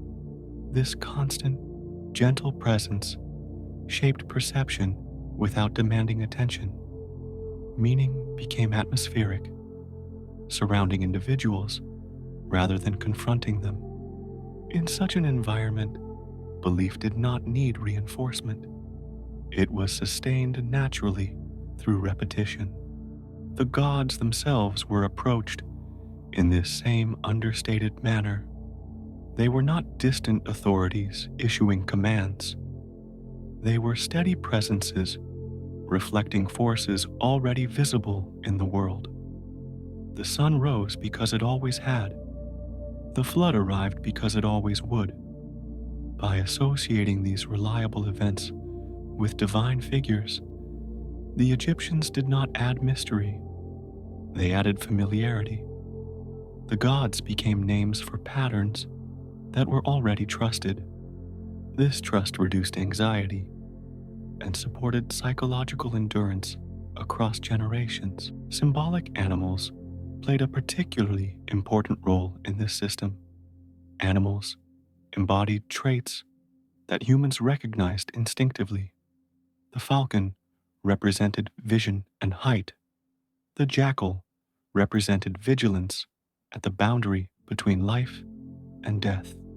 The ibis represented measured thought and attention. These associations did not require explanation. They were drawn from observation. By merging these traits with divine forms, the Egyptians created symbols that communicated complex ideas instantly and calmly. This symbolic efficiency mattered deeply. A civilization that intended to endure could not afford constant reinterpretation. Meaning needed to remain stable, legible, and accessible. Symbols achieved this by compressing large ideas into simple forms. A single image could carry generations of understanding without distortion. This compression reduced cognitive load and allowed knowledge to pass smoothly across time. The placement of symbols followed careful logic. Protective symbols appeared at thresholds. Symbols of renewal appeared near water. Symbols of balance appeared in spaces of judgment or gathering. This consistency reinforced association. Over time, individuals moved through symbolic landscapes without conscious effort, absorbing guidance through spatial memory. This subtle instruction supported behavioral continuity without coercion. Rituals built upon this symbolic foundation. They were repetitive, predictable, and restrained. Actions were performed the same way each time, not to impress but to stabilize meaning. Repetition reinforced familiarity. Familiarity reduced uncertainty. Ritual did not seek emotional intensity. It sought alignment. By repeating gestures that symbolized balance and renewal, participants reinforced these qualities within themselves. The gods' stories reflected this same restraint. They rarely focused on novelty or surprise. Instead, they described cycles, restorations, and returns. Conflict appeared only to be resolved. Chaos emerged only to be contained.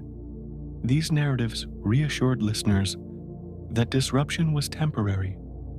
Order would reassert itself. This reassurance supported long-term emotional stability, reducing fear of unpredictability. Symbols also mediated the relationship between humans and time. Certain symbols marked beginnings, others marked transitions, others marked completion. By recognizing these markers, individuals could orient themselves within larger cycles. Life felt structured rather than chaotic. Aging felt guided rather than random. This orientation reduced existential strain, supporting longevity through clarity. Importantly, symbolic language was inclusive. It did not require literacy. It did not privilege elites alone. Anyone could recognize a symbol's function through exposure. This accessibility allowed meaning to spread evenly across society, strengthening cohesion. Shared understanding reduced conflict and misunderstanding, contributing to social endurance. As centuries passed, symbols accumulated authority through consistency. They did not change quickly, but they absorbed layers of experience. Each generation added recognition without altering form. This accumulation deepened meaning rather than distorting it. Symbols became reservoirs of memory, holding cultural understanding in compressed, durable form. In this way, the Egyptian symbolic system functioned as a stabilizing force. It reduced the need for constant explanation, debate, or reinterpretation. Meaning remained present, calm, and reliable. Gods and symbols did not demand belief. They offered orientation. By living among them, people learned how to move through time steadily, maintaining coherence across both life and death. As symbolic language matured across centuries, it began to function as a form of quiet preservation, holding meaning steady while the world around it shifted. Political power changed hands. Dynasties rose and faded, yet symbols remained. They endured because they were not tied to individuals, but to principles that outlasted any single life.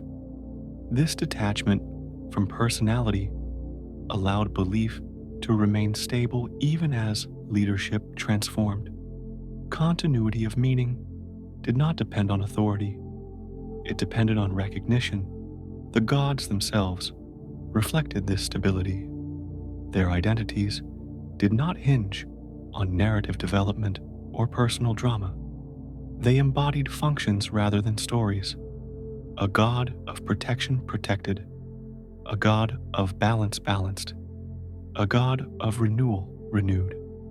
This functional clarity prevented myth from fragmenting into contradiction.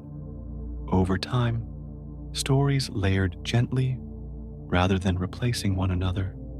Meaning accumulated without rupture, reinforcing longevity of belief through coherence. Symbols also offered protection against emotional excess. By externalizing powerful concepts into recognizable forms, the Egyptians avoided internal overload. Fear, hope, loss, and renewal were acknowledged through symbol rather than experienced raw. This mediation softened emotional impact. Wearing an amulet did not eliminate danger, but it transformed anxiety into attentiveness. Seeing a symbol of renewal did not deny loss, but it placed it within a larger cycle. This emotional regulation supported mental endurance across long lives. The repetition of symbols across generations also shaped identity. Individuals did not need to invent meaning for themselves. They inherited it.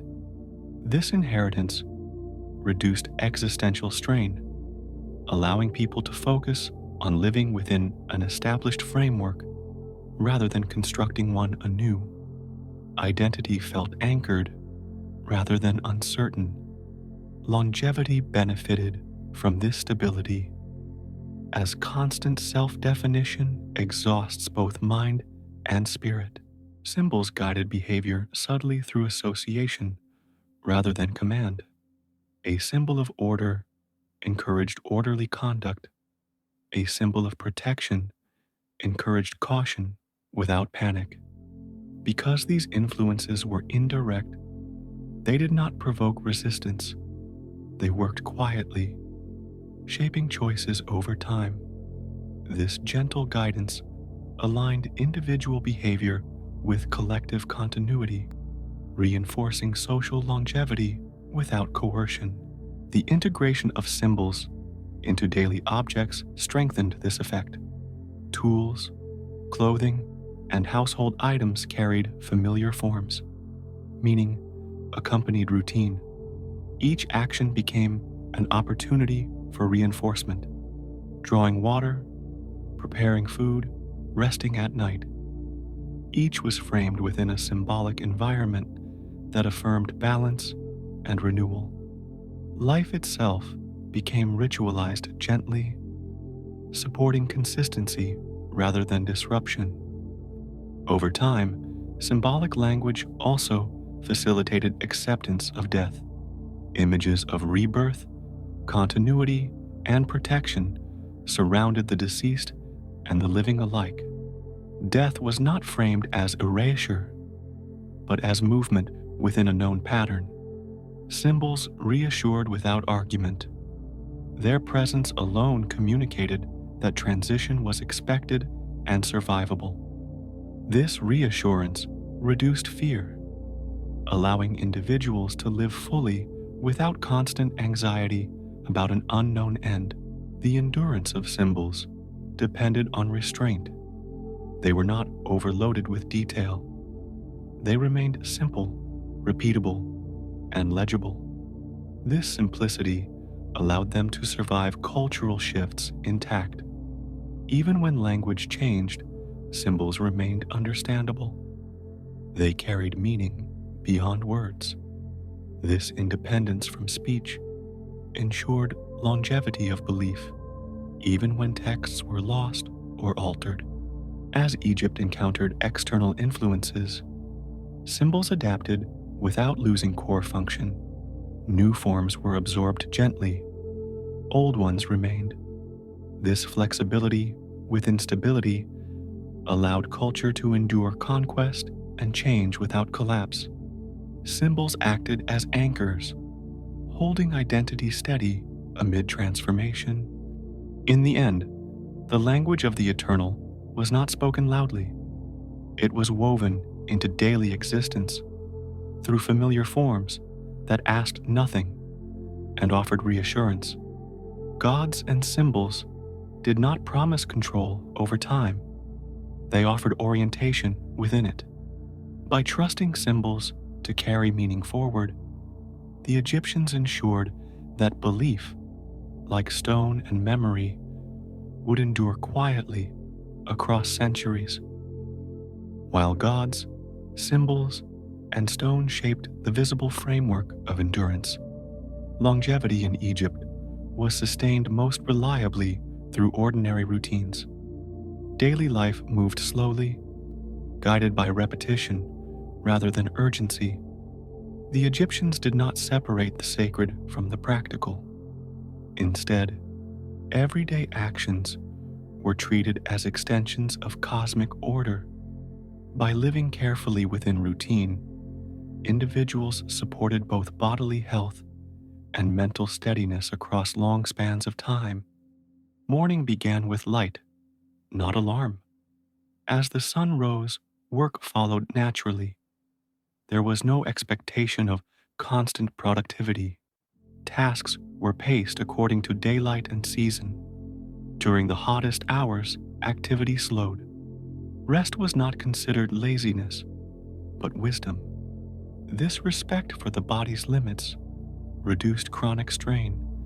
Over years, this gentle pacing preserved strength rather than exhausting it, allowing people to remain functional well into old age. Food was central to this balance. Meals were simple, repetitive, and nourishing. Bread and beer formed the foundation, supplemented by vegetables, fruit, and fish.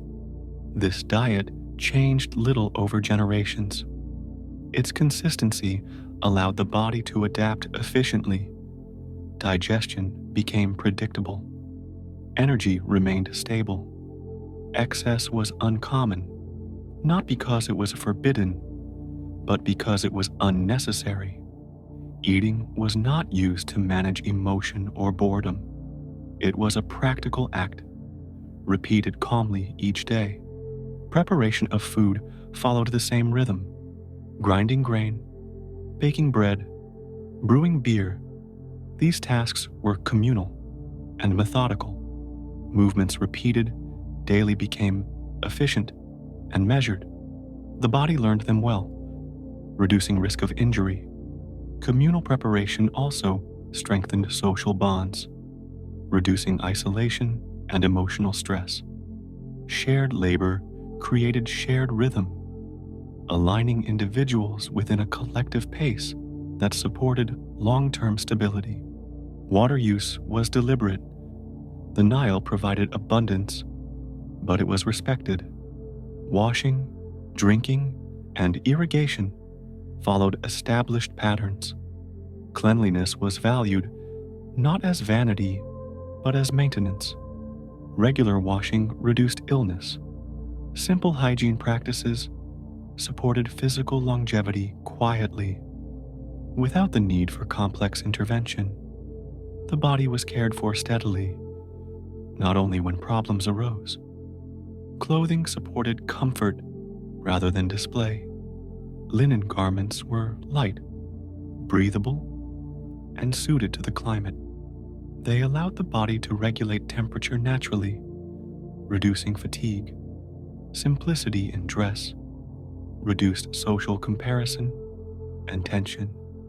Appearance mattered, but excess ornamentation was reserved for specific contexts. In daily life, ease took precedence over impression. Work itself varied by season. Agriculture dominated during planting and harvest, while other crafts filled quieter months. This variation prevented monotony without creating instability. Muscles used for one task rested during another. The body remained active without being overused. This natural cross-training supported resilience across decades. Sleep followed darkness. Without artificial light, evenings softened naturally into rest. Sleep was not delayed or negotiated. It arrived when the body was ready. This alignment with circadian rhythm allowed deep, restorative sleep to occur consistently. Over years, this regular restoration supported cognitive clarity and emotional regulation, contributing to long life without conscious effort. Social life unfolded within these routines. Family units were close. Generations lived near one another. Elders remained integrated rather than isolated. Their presence reinforced continuity and offered guidance rooted in experience. Respect for age was not sentimental, it was practical. Elders carried knowledge that had proven itself over time. Their long lives were evidence of successful alignment with daily rhythm. Illness was addressed calmly. Remedies combined observation, routine, and patience. Healing was not aggressive. It focused on restoring balance rather than eliminating symptoms. This approach reduced fear around illness, allowing the body to recover without added stress. Trust in gradual improvement supported endurance rather than desperation. In this environment, longevity was not pursued actively. It emerged as a consequence of living slowly, regularly, and attentively. Daily life did not compete with time. It moved alongside it. By repeating simple actions carefully and respecting natural limits, the Egyptians created a way of living that supported long life without striving for it. As daily routines repeated year after year, they created a sense of reliability that extended beyond physical habit into emotional life. Predictability reduced anxiety. When people knew what the day would bring, the mind could remain calm. There was little need for constant anticipation or worry. This emotional steadiness played a quiet but significant role in longevity. Stress did not accumulate unchecked. It was released naturally through rhythm, rest, and familiarity. Work was understood as participation rather than obligation. Tasks were assigned according to skill, age, and season. Children learned gradually by watching and in assisting. Adults refined their roles over time. Elders shifted toward guidance rather than labor. This progression allowed individuals to remain useful without exceeding capacity. Purpose evolved naturally rather than disappearing abruptly.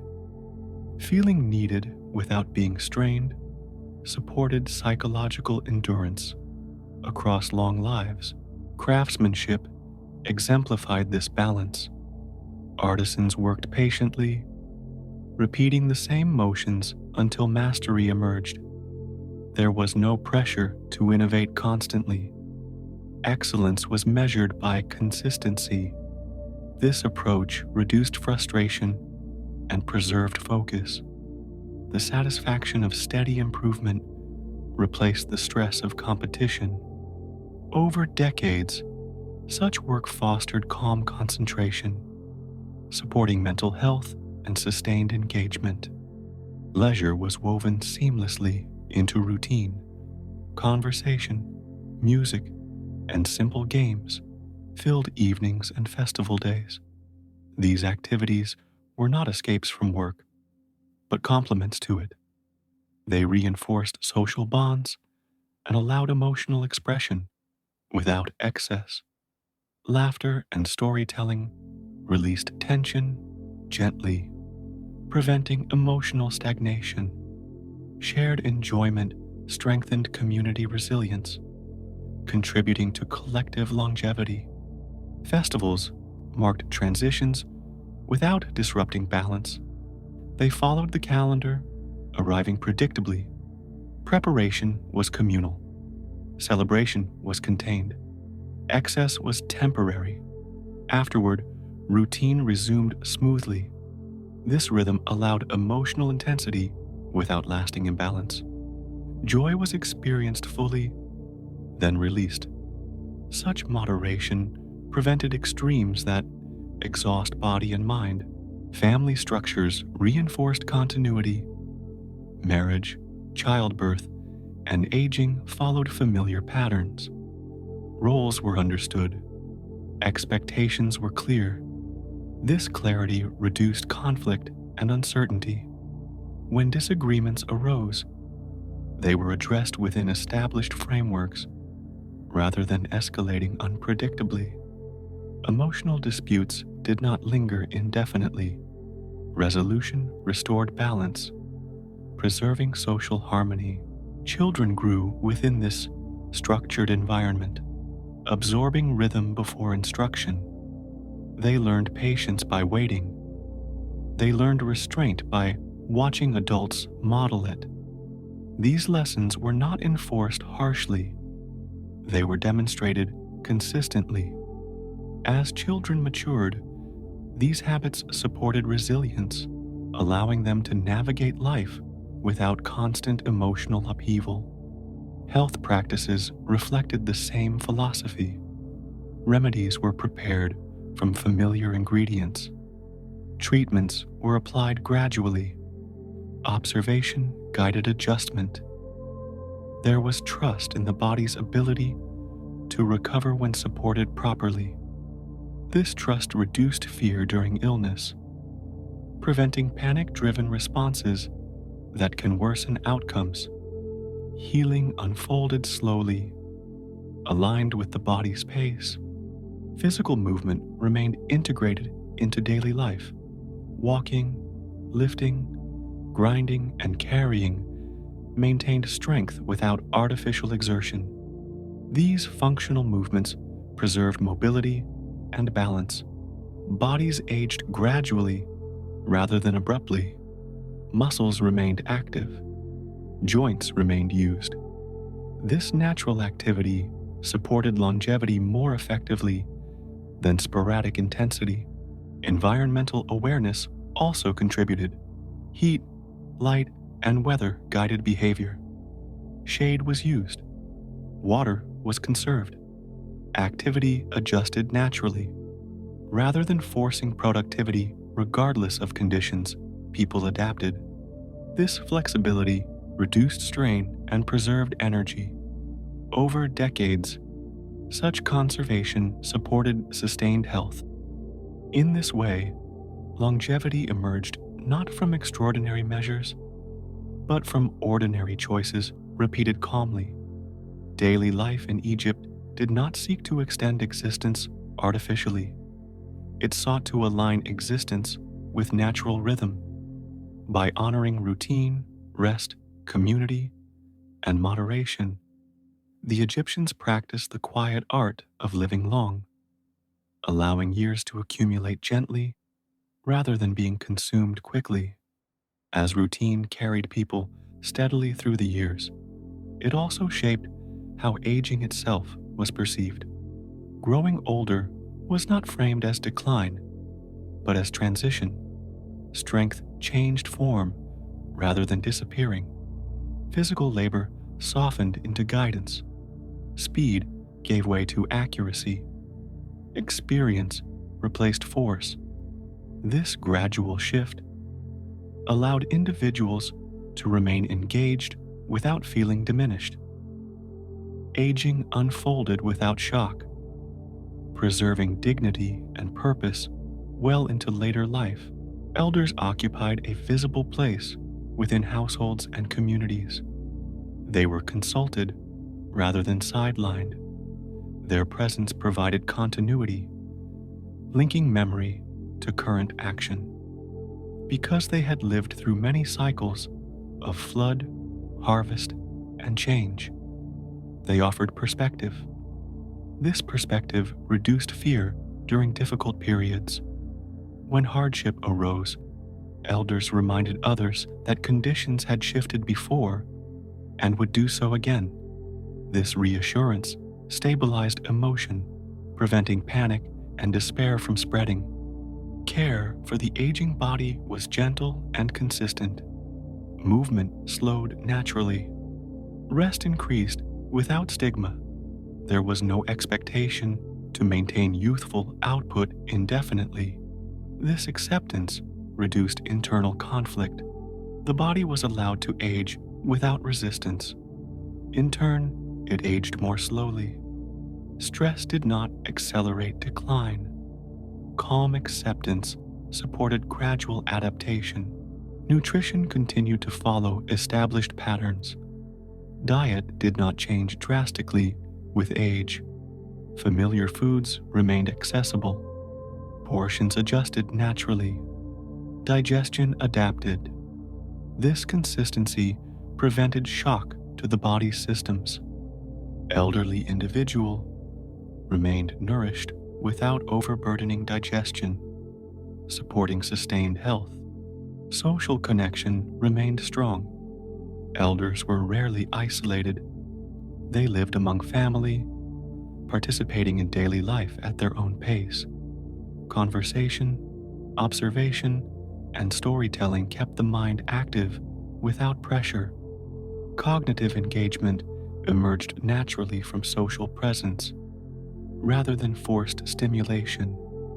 This gentle mental activity supported clarity and memory over long spans. Death, when it arrived, was integrated into this continuum. It did not interrupt life abruptly, it concluded it calmly. Preparation occurred gradually, both practically and emotionally. The individual, the family, and the community adjusted together. This shared transition reduced shock and unresolved grief. Emotional processing began before death, easing the burden afterward. The acceptance of mortality also freed the living from urgency. Knowing that life followed a recognizable arc reduced the impulse to rush experience. People did not feel compelled to compress meaning into limited time. Instead, meaning unfolded gradually. This long view reduced anxiety and supported sustained engagement with life. Seasonal repetition reinforced this acceptance. Each year mirrored the last, with slight variation. Change occurred within continuity. This pattern taught that transformation need not be disruptive.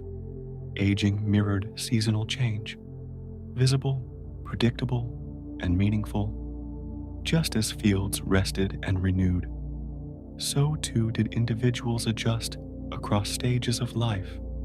The quiet dignity of daily life extended into final rest. Burial practices followed familiar routines. Rituals emphasized continuity rather than loss. The deceased was treated as someone still belonging within the community, simply transitioning to a different state. This perspective softened grief and preserved connection. In this way, daily life in Egypt supported longevity, not only of the body, but of identity and relationship. Living long was not a goal pursued aggressively. It was the natural result of living gently, attentively, and in harmony with time's steady movement. By honoring routine, community, and gradual change, the Egyptians allowed life to extend itself without resistance, making longevity an outcome rather than an ambition. As daily life sustained the individual, power sustained the collective. In ancient Egypt, authority was not imagined as a temporary arrangement, but as a stabilizing force meant to preserve continuity across generations. The role of the pharaoh emerged from this need for endurance. He was not simply a ruler who governed for a span of years. He was a living axis around which time itself was expected to remain balanced. Power, when exercised correctly, was not disruptive. It was preservative. The pharaoh's authority did not originate solely from force or inheritance. It was rooted in alignment. He was believed to embody Ma'at, the principle of order that held the universe together. This did not mean he created balance at will. It meant he was responsible for maintaining it. His actions, rituals, and decisions were meant to reinforce the natural rhythm already present in the world. When the pharaoh acted in harmony with Ma'at, floods arrived as expected, crops grew reliably, and society remained stable. Power, therefore, was evaluated by outcomes rather than declarations. This conception of rule reduced volatility. The pharaoh was not expected to innovate constantly or impose dramatic change. Continuity was valued over novelty. A successful reign looked calm, predictable, and steady. Excessive disruption signaled misalignment. In this way, power itself was constrained by the same principles that governed daily life. It was not meant to accelerate time, but to slow it, holding society within a stable pattern. Ritual played a central role in this process.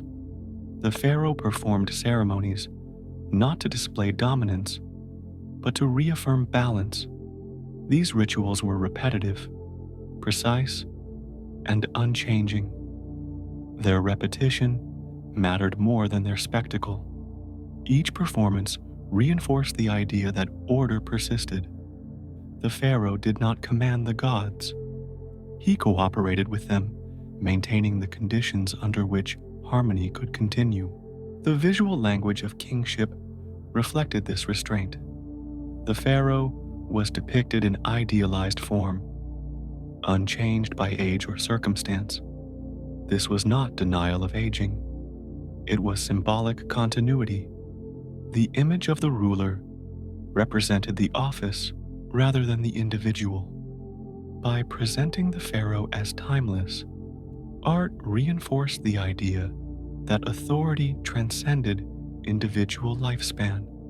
When one ruler died, another assumed the same form, ensuring continuity of power without rupture. Succession followed this logic. While disputes occurred, the ideal was smooth transition. The death of a pharaoh was not meant to destabilize society. Rituals ensured that order transferred seamlessly. The new ruler assumed the same responsibilities, titles, and symbolic forms. This continuity reduced uncertainty, allowing society to move forward without panic. Power endured because it was structured to outlast any single life. Administrative systems supported this endurance. Officials, scribes, and priests maintained records, managed resources, and enforced consistency. These roles were inherited or trained over long periods, preserving institutional memory. Decisions followed precedent. Change occurred gradually. This bureaucratic continuity reinforced stability, allowing society to function reliably across centuries. The pharaoh's relationship with the land mirrored this philosophy. He did not own the land in a personal sense. He safeguarded it. Agricultural cycles were protected through infrastructure and planning rather than exploitation. This stewardship ensured long-term productivity, supporting both population and state longevity. Power was exercised with awareness of future consequence rather than immediate gain. Even military action followed this pattern. War was undertaken to restore balance, not to pursue endless expansion. Victory was framed as re-establishment of order rather than domination. Treaties emphasized stability. Boundaries were respected once secured. This restraint reduced prolonged conflict, preserving resources and lives. Longevity of the state depended on limiting disruption as much as on exerting strength. Through this system, power became another form of preservation. Just as the body was preserved through careful treatment and memory through stone, society was preserved through structured authority. The pharaoh served as the visible anchor of this structure, embodying continuity rather than change. By aligning rule with cosmic order, Egypt created a form of power designed not to burn brightly and fade, but to endure quietly across time. As the institution of kingship matured, its most important function became invisibility rather than display. The strongest power was the one that did not need to assert itself constantly. When order was maintained, authority faded into the background of daily life, allowing routine to proceed without interruption. This quiet presence was intentional. Power that announced itself too often created tension. Power that remained steady created trust. Trust, over long spans of time, became one of Egypt's greatest sources of endurance. The pharaoh's role as mediator between the human and the cosmic worlds reinforced this trust. He did not act alone. Priests, administrators, and local leaders formed a network that distributed responsibility. Decisions flowed through established channels rather than erupting suddenly. This distribution reduced pressure on any single individual, preventing burnout and erratic rule. Longevity of governance depended on shared structure rather than concentrated force. Ceremony reinforced this stability. Ritual calendars moved predictably through the year, marking seasons, transitions, and renewals. These ceremonies reassured the population that order remained intact. Even during periods of hardship, ritual continuity signaled that disruption was temporary. The presence of ceremony mattered more than its scale. Small, consistent observances reinforced confidence more effectively than rare grand displays. Symbols of power followed this logic. Regalia, such as the crook and flail, did not signify aggression. They symbolized guidance and provision. The pharaoh was portrayed as shepherd rather than conqueror, caretaker rather than tyrant. This imagery shaped public expectation. Authority was accepted because it promised stability, not domination. Over time, this expectation discouraged extreme behavior from rulers themselves. Reinforcing moderation, law reflected the same principle. Legal systems aimed to restore balance rather than impose punishment. Fines, restitution, and correction were preferred over destruction. This approach preserved social fabric, allowing individuals to reintegrate rather than be permanently excluded. By focusing on repair rather than retribution, the state reduced cycles of resentment and violence. Social longevity benefited from this restraint. The continuity of record-keeping further supported enduring power. Scribes documented harvests, borders, agreements, and decrees meticulously. These records did not glorify individuals. They preserved process. When leadership changed, records ensured that policy did not vanish. Memory outlasted personality. This institutional memory allowed Egypt to adapt gradually without losing coherence. Foreign relations also reflected long-term thinking. Alliances were maintained through diplomacy, marriage, and treaty rather than constant warfare. Peace agreements were honored publicly and ritually, reinforcing commitment. This predictability reduced border instability and preserved resources. Longevity of the state depended on limiting external disruption as much as internal disorder. Even during periods of weaker rule, the structure endured. Individual pharaohs might falter, but the concept of kingship remained intact. Rituals continued. Administration persisted. The idea of order survived disruption, allowing recovery without collapse. This resilience distinguished Egypt from societies whose power structures depended too heavily on singular figures. The pharaoh's eventual death did not threaten this system. Preparations for succession were embedded within tradition. The office outlived the office holder. This continuity reassured the population, preventing panic and instability. Death became transition rather than crisis. Power flowed forward smoothly, maintaining alignment with time's steady progression. Through these mechanisms, Egypt developed a model of authority designed to endure.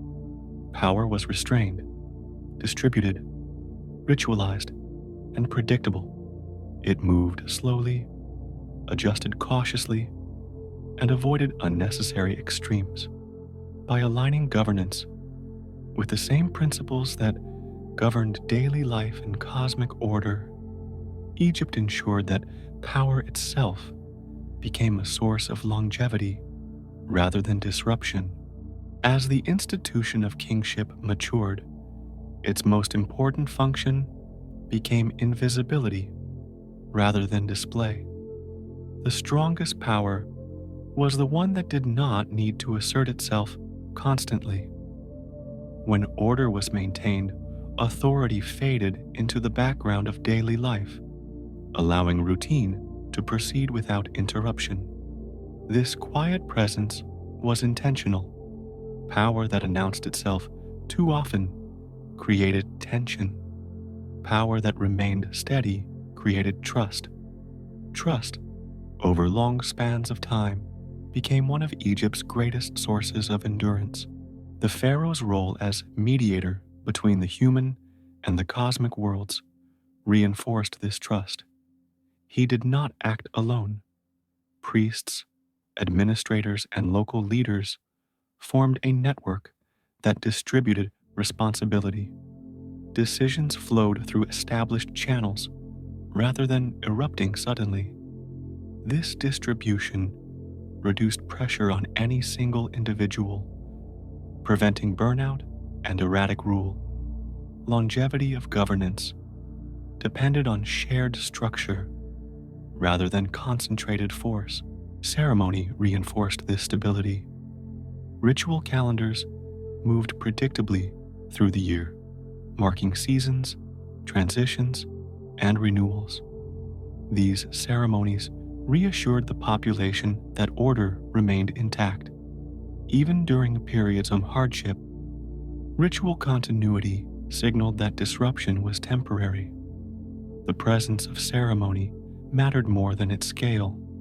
Small, consistent observances reinforced confidence more effectively than rare grand displays. Symbols of power followed this logic. Regalia, such as the crook and flail, did not signify aggression. They symbolized guidance and provision. The pharaoh was portrayed as shepherd rather than conqueror, caretaker rather than tyrant. This imagery shaped public expectation. Authority was accepted because it promised stability, not domination. Over time, this expectation discouraged extreme behavior from rulers themselves, reinforcing moderation. Law reflected the same principle. Legal systems aimed to restore balance rather than impose punishment. Fines, restitution, and correction were preferred over destruction. This approach preserved social fabric, allowing individuals to reintegrate rather than be permanently excluded. By focusing on repair rather than retribution, the state reduced cycles of resentment and violence. Social longevity benefited from this restraint. The continuity of record-keeping further supported enduring power. Scribes documented harvests, borders, agreements, and decrees meticulously. These records did not glorify individuals. They preserved process. When leadership changed, records ensured that policy did not vanish. Memory outlasted personality. This institutional memory allowed Egypt to adapt gradually without losing coherence. Foreign relations also reflected long-term thinking.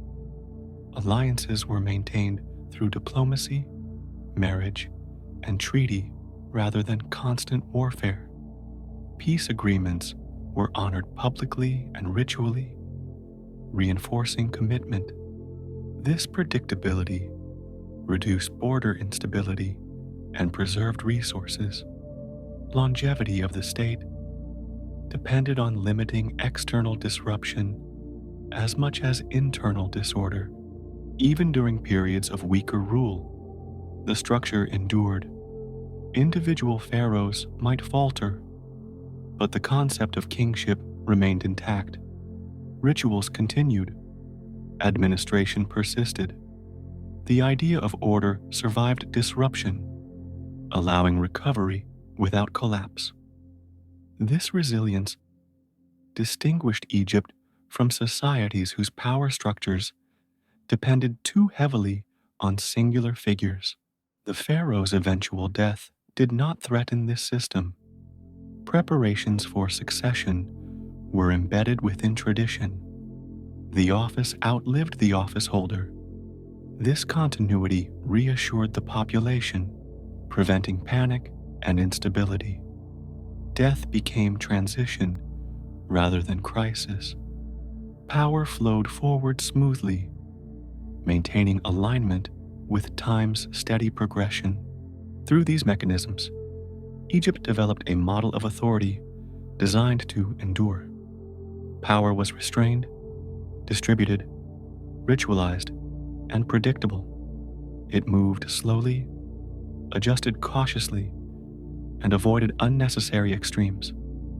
By aligning governance with the same principles that governed daily life and cosmic order, Egypt ensured that power itself became a source of longevity rather than disruption.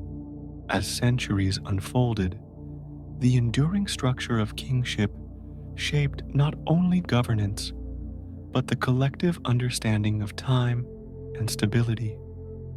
The presence of an unbroken line of rulers, each assuming the same titles and responsibilities, created the impression of continuity even during periods of change. Names shifted, faces changed, but the form of authority remained recognizable. This familiarity softened the impact of transition, allowing society to move forward without disorientation. The pharaoh's connection to the divine reinforced this effect by presenting kingship as a sacred role rather than a personal achievement. The Egyptians separated power from individual ambition. The ruler was expected to fulfill a function, not express a personality. This expectation discouraged radical deviation. Innovation was permitted only when it restored balance. Otherwise, tradition guided action. This restraint preserved coherence across generations. Public imagery reinforced this stability. Statues, reliefs, and inscriptions depicted the pharaoh in idealized form, unchanged by age or circumstance. These images did not reflect reality. They reflected continuity. The ruler appeared eternal because the office was eternal. This visual consistency reassured the population that order persisted regardless of personal mortality. Power, like stone, endured beyond individual life. The pharaoh's role in ritual further anchored time. By performing ceremonies at fixed intervals, he linked human life to cosmic cycles. These rituals marked seasons, reaffirmed alliances with the gods, and renewed Ma'at. Their repetition reinforced the belief that time itself was orderly and predictable. Even when daily life was uncertain, ritual continuity provided reassurance that larger patterns remained intact. Education and training supported this system. Future rulers were prepared gradually, learning tradition through observation and participation. This long apprenticeship reduced the likelihood of abrupt change. Knowledge passed steadily rather than being reinvented. Succession became evolution rather than rupture. This gradualism preserved stability, supporting long-term governance. Local administration mirrored this approach. Officials served extended terms, building familiarity with their regions. Decisions were informed by long memory rather than immediate reaction. This depth of experience reduced error and prevented rash policy shifts. Governance remained patient, deliberate, and consistent, aligning with the broader Egyptian philosophy of endurance. Even challenges to authority were absorbed rather than allowed to fracture the system. Rebellions, when they occurred, were framed as disruptions to order rather than personal grievances. Resolution focused on restoration rather than annihilation. This approach preserved social fabric, allowing the state to recover without prolonged conflict. Longevity of power depended on its capacity to absorb shock without breaking. The integration of power with religious and social life ensured that authority remained familiar rather than distant. The pharaoh was present in festivals, rituals, and public spaces, not as an unpredictable force, but as a constant figure. This visibility reinforced trust. Power felt personal without being arbitrary. It belonged to the rhythm of life rather than standing apart from it. Over time, this model created resilience. Even when external forces pressed against Egypt, its internal structure absorbed pressure. Conquest altered leadership, but underlying concepts of order persisted. Foreign rulers adopted Egyptian forms to legitimize their rule, demonstrating the strength of the system. Power endured because it was rooted in shared understanding rather than coercion. In this way, kingship became another expression of longevity. It did not race forward. It repeated, refined, and returned. Authority aged slowly, adapting without losing shape. By aligning rule with cosmic and social rhythm, Egypt created a form of power that moved gently through time, preserving order across centuries without exhausting itself. As power stabilized the structure of society, knowledge stabilized its memory. The Egyptians understood that endurance required more than living long and ruling steadily. It required remembering. Memory, left to chance alone, faded unevenly. Stories blurred. Instructions altered. Experience dissolved with those who carried it. To prevent this quiet erosion, the Egyptians turned to writing, not as a convenience, but as an essential tool of longevity. Writing emerged slowly, shaped by observation and necessity. Early marks recorded quantities, ownership, and events that needed to remain precise across time. These marks were not artistic expressions at first. They were anchors. They fixed information in place, allowing it to persist beyond the moment. Over time, these simple signs evolved into a complex system capable of carrying sound, meaning, and abstraction.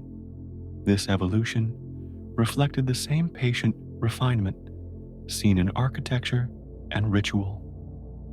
Hieroglyphs were not designed for speed. They were designed for endurance. Each symbol carried layered meaning, combining sound, image, and concept. This redundancy reduced misinterpretation. Even if pronunciation changed, visual meaning remained. Writing became resilient, capable of surviving linguistic drift. This resilience mattered deeply. Knowledge preserved inaccurately could destabilize society as surely as knowledge lost entirely. Scribes occupied a respected position within this system. Their role was not to innovate, but to maintain accuracy. Training was long and rigorous, emphasizing repetition and precision. Errors were corrected carefully. Style remained consistent. This discipline ensured continuity of information across generations. Knowledge did not fragment into personal interpretation. It remained collective, stable, and accessible. Writing served administration first. Records of harvests, taxes, labor, and resources allowed the state to function predictably. Planning became possible. Surplus could be stored. Shortage could be anticipated. This foresight reduced crisis and supported societal longevity. Memory, externalized through writing, allowed a society to respond calmly rather than react impulsively. Religious knowledge also relied on writing. Ritual instructions, prayers, and symbolic formulas were preserved precisely. Variation was minimized. Consistency ensured that rituals remained effective in reinforcing order. Writing stabilized belief, preventing distortion over time. The gods remained familiar because their stories and names remained legible. Funerary texts extended this function into eternity. Writing was placed within tombs not to decorate, but to guide. Words carried instruction, reassurance, and identity beyond death. The written name preserved individuality. To erase a name was to erase memory. To write it was to ensure recognition. Writing became another layer of preservation, supporting the heart and body in maintaining coherence beyond life. Writing materials were chosen carefully. Stone offered permanence. Papyrus offered flexibility. Each served a purpose. Important declarations were carved. Practical records were written. This division balanced durability with efficiency. Knowledge remained both enduring and adaptable, supporting longevity across contexts. The act of writing itself reinforced patience. Carving stone required restraint. Writing papyrus required care. Neither allowed haste. This slowness aligned with Egyptian values. Knowledge was not consumed quickly. It was recorded deliberately, to be accessed calmly over time. Writing encouraged reflection rather than impulsive expression. Through writing, Egypt created a memory that did not age unpredictably. Knowledge accumulated steadily, layered rather than replaced. This continuity allowed the civilization to endure change without losing direction. Writing did not freeze society. It anchored it, allowing movement without forgetting where it had been. In this way, writing became a quiet guardian of longevity. It preserved instruction, belief, and identity across centuries. By defeating forgetting, the Egyptians ensured that life, order, and meaning could continue long after individual voices fell silent. As writing became more deeply woven into Egyptian life, it began to shape not only what was remembered, but how people thought. The presence of written records changed the relationship between past, present, and future. Knowledge no longer relied solely on living memory, which fades and reshapes itself with emotion and time. Instead, it rested in visible form, available for consultation correction, and continuity. This stability altered decision-making, encouraging reflection over impulse. Writing established reference points. When a dispute arose, records could be consulted. When a ritual was performed, instructions were followed precisely. When boundaries were drawn, they were documented. This reliance on external memory reduced uncertainty. Decisions did not need to be reinvented. Precedent guided action. Over long spans of time, this reduced error and conflict, supporting social longevity through consistency. The visual nature of Egyptian writing reinforced this effect. Hieroglyphs were images as much as symbols. Seeing knowledge rather than only hearing it engaged attention differently. Meaning could be absorbed slowly, revisited, and contemplated. This visual engagement slowed thought, encouraging deliberation. Writing became a tool not only for preservation, but for mental pacing. Because writing was difficult to master, it cultivated respect for knowledge. Scribes understood that words carried weight. Altering a text was not trivial. It required intention and responsibility. This respect prevented casual distortion. Knowledge remained stable because it was handled carefully. Over centuries, this discipline preserved coherence across vast accumulations of information. Education reinforced this stability. Training focused on copying established texts rather than creating new ones. Students learned through repetition, internalizing form and content simultaneously. This method emphasized accuracy over originality. While innovation occurred, it was gradual and cautious. Knowledge evolved without fragmenting, supporting long-term continuity. Writing also shaped social hierarchy subtly. Literacy conferred responsibility rather than privilege. Scribes served the community by maintaining memory. Their work supported agriculture, governance, and ritual. This service-oriented role reduced misuse of knowledge. Writing functioned as infrastructure rather than personal power, contributing to collective longevity. The durability of writing materials further reinforced this role. Papyrus allowed flexibility, but stone offered permanence. Choosing the medium signaled intent. Temporary matters were written lightly. Enduring truths were carved. This distinction preserved clarity across time. Important knowledge remained visible, even when daily records faded. Writing's presence within tombs and monuments extended memory beyond life. Names, titles, and achievements were recorded deliberately. These inscriptions were not narratives of emotion.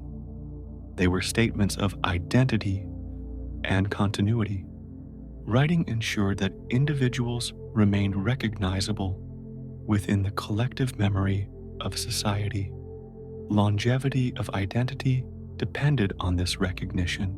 As generations passed, written knowledge accumulated rather than being replaced. New texts referenced older ones. Older texts remained relevant. This layering created depth without confusion. Memory became stratified, allowing access to different periods without erasure. Society could adapt while retaining awareness of its origins. In this way, writing transformed forgetting from inevitability into choice. What was written endured. What was not written faded naturally.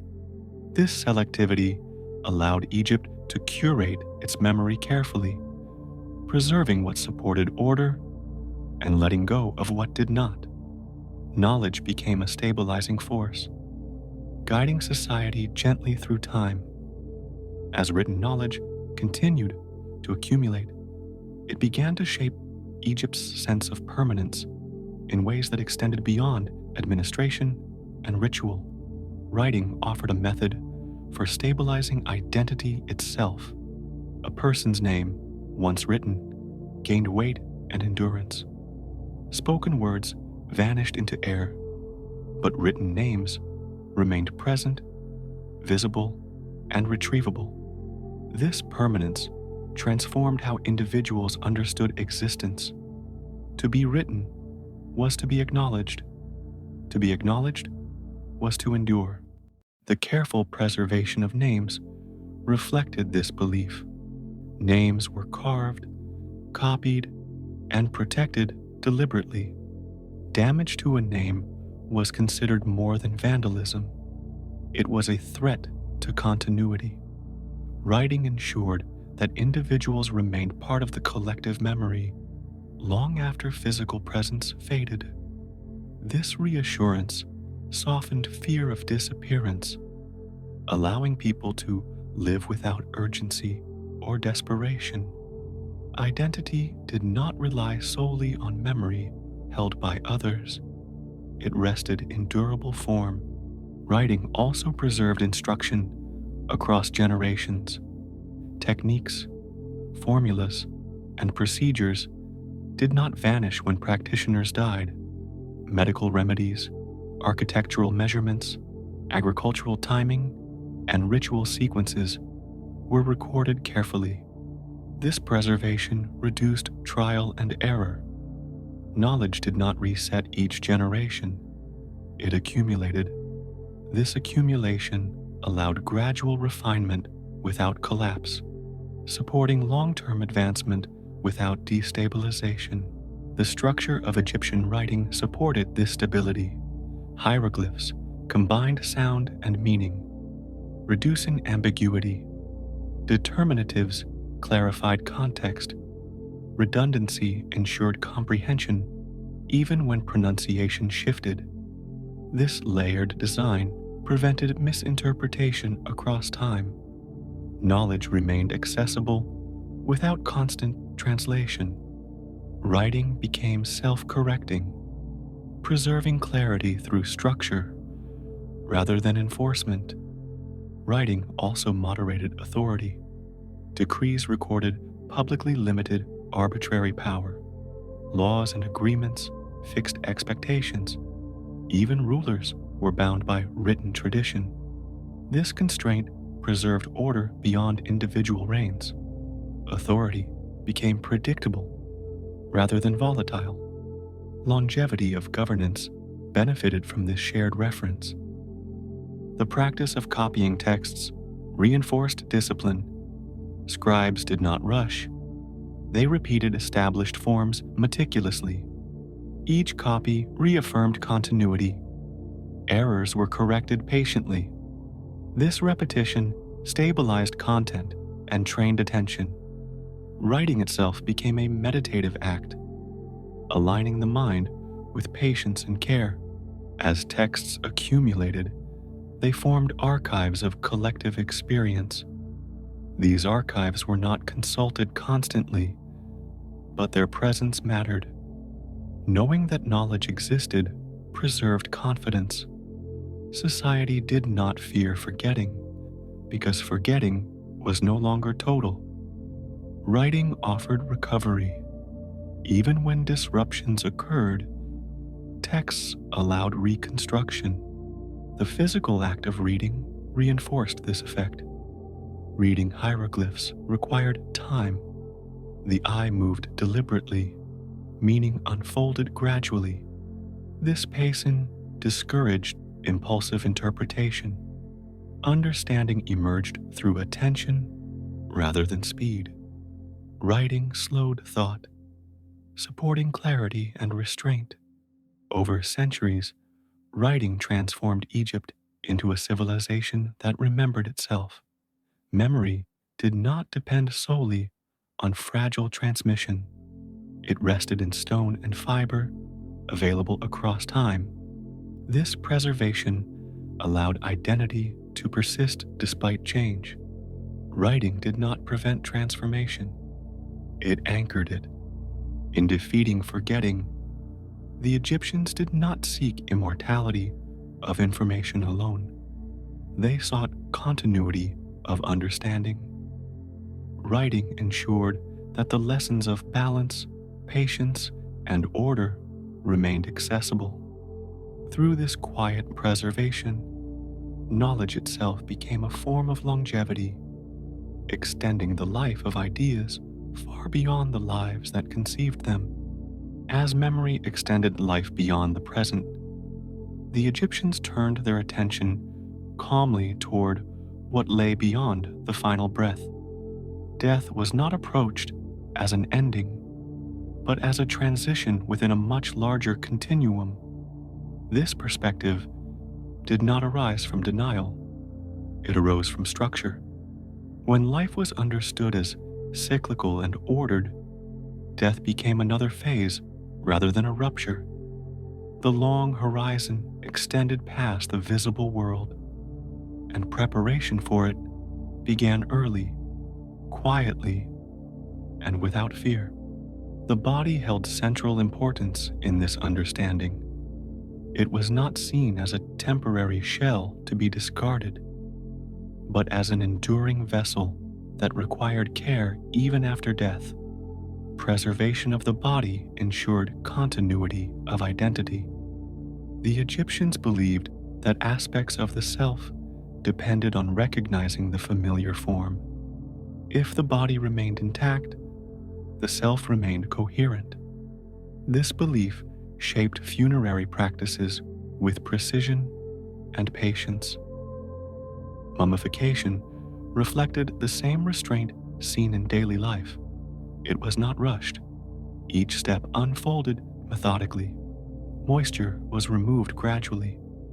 The body was anointed carefully. Wrappings were applied layer by layer. This slowness mattered. Preservation required patience, not force. In this process, care for the dead mirrored care for the living. Longevity extended beyond life through deliberate preparation.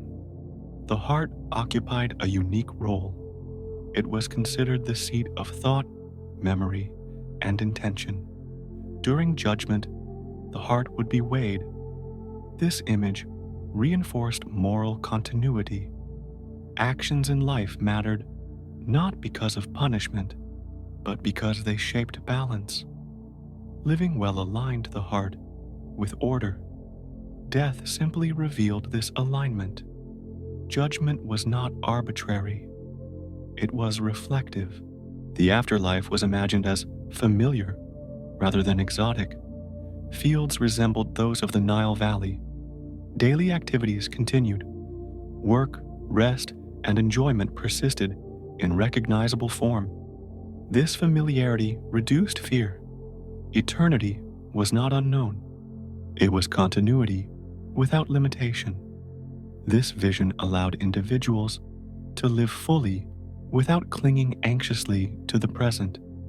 Preparation for the afterlife integrated seamlessly into life. Tombs were constructed gradually. Goods were collected over time. Ritual knowledge accumulated calmly. There was no sudden urgency. Death was expected, not feared. This acceptance reduced existential stress, supporting emotional longevity during life itself. Texts placed within tombs provided guidance. They did not threaten, they instructed. Spells offered reassurance, orientation, and protection. They named dangers calmly, providing solutions rather than warnings. Knowledge extended beyond death, ensuring that the individual did not face transition alone. The journey after death mirrored the rhythms of life. Challenges appeared, but they were navigable. Order prevailed over chaos. Renewal followed darkness. These patterns reinforced the belief that existence itself was resilient. Death did not break the cycle. It continued it. This perspective influenced behavior. Knowing that life extended beyond death encouraged moderation rather than indulgence. Balance mattered, harmony mattered, longevity of the self depended on alignment, not accumulation. This orientation supported ethical stability across generations. Through these beliefs, death became another expression of longevity rather than its opposite.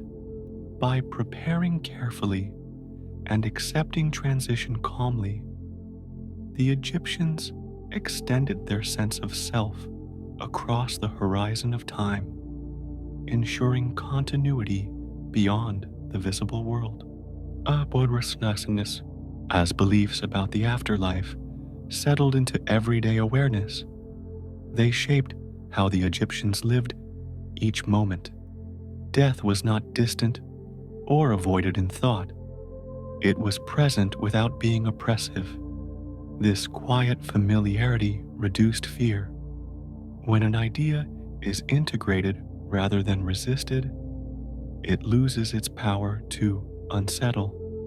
In Egypt, death was acknowledged calmly, allowing life to be lived without constant tension. The concept of multiple aspects of the self reinforced this calm. Identity was not singular, it was layered. Different elements fulfilled different roles, each requiring continuity. Some remained near the body, others moved freely. Together, they formed a complete existence that extended beyond physical life. This complexity allowed for flexibility. If one aspect changed state, others continued. The self was resilient by design. Burial practices reflected this understanding. Tombs were not isolated spaces. They were connected to the living world through ritual and memory. Offerings were made regularly. Names were spoken. Presence continued. The dead were not removed from society. They remained participants in a different form. This continuity preserved emotional bonds, easing grief, and reinforcing the belief that relationships endured. Objects placed in tombs served practical rather than symbolic roles alone. Tools, furniture, food, and clothing were included to support continuity of daily life. The afterlife was not imagined as abstract reward. It was imagined as ongoing existence. This practicality grounded belief, making it relatable rather than fantastical. Eternity felt manageable because it resembled life already known. The moral dimension of the afterlife reinforced balance rather than fear. Judgment focused on alignment rather than punishment. The weighing of the heart emphasized truthfulness, restraint, and harmony. Fear-based morality was unnecessary. Behavior was guided by desire for balance rather than avoidance of suffering. This orientation supported ethical stability without coercion. Time in the afterlife was not linear. It was cyclical and expansive. Renewal occurred continuously. Darkness gave way to light. Challenges resolved into stability. This model reflected natural cycles observed daily. By extending these patterns beyond life, the Egyptians reinforced trust in continuity. Death did not interrupt order. It participated in it. Ritual language surrounding death emphasized calm progression. Words described paths, gates, and guidance. There was no chaos. The journey was structured. Knowledge prepared the individual for each stage. This preparation reduced uncertainty. When the path is known, fear diminishes. Confidence replaces anxiety. Community involvement in funerary practice further softened the transition. Death was shared, not hidden. Collective participation distributed emotional weight. Grief did not isolate, it connected. This communal processing prevented unresolved sorrow from lingering, supporting emotional health for the living. Even the physical environment of burial supported calm. Tombs were carefully arranged. Images were orderly. Space was balanced. Visual harmony reinforced emotional steadiness. The environment reflected the belief that order continued beyond life. Through these practices, the Egyptians extended longevity beyond biology. Emotional continuity, ethical balance, and relational persistence created a form of endurance that transcended physical lifespan. Death did not negate life's rhythm. It extended it gently beyond the visible horizon. As generations lived within this calm understanding of death, it gradually reshaped how time itself was experienced. Life no longer felt compressed between birth and an abrupt end. Instead, it unfolded along a broad continuum, with death acting as a threshold rather than a wall. This expansive view softened urgency. Choices were made with patience. Actions were weighed not only for immediate outcome, but for their harmony within a much longer arc of existence. The preparation for death began quietly, often early in life. Tombs were planned long before they were needed. Objects were gathered gradually. Texts were copied carefully. This slow preparation removed shock from the idea of dying. Death did not arrive as an emergency. It arrived as a known transition, already woven into the fabric of living. This acceptance reduced fear and allowed individuals to remain emotionally steady across their years. The role of remembrance strengthened this continuity. The living maintained contact with the dead through offerings, spoken names, and ritual visits. Memory did not fade abruptly. It was renewed repeatedly. This ongoing relationship reassured the living that connection endured. Loss was softened by presence. Grief was transformed into maintenance rather than separation. Emotional bonds extended across time without strain. Images within tombs reinforced this reassurance. Scenes depicted familiar activities, working fields, sharing meals, resting beside water. These images were not fantasies. They were continuations. The afterlife was not portrayed as reward or punishment, but as persistence. Life's rhythms continued without interruption.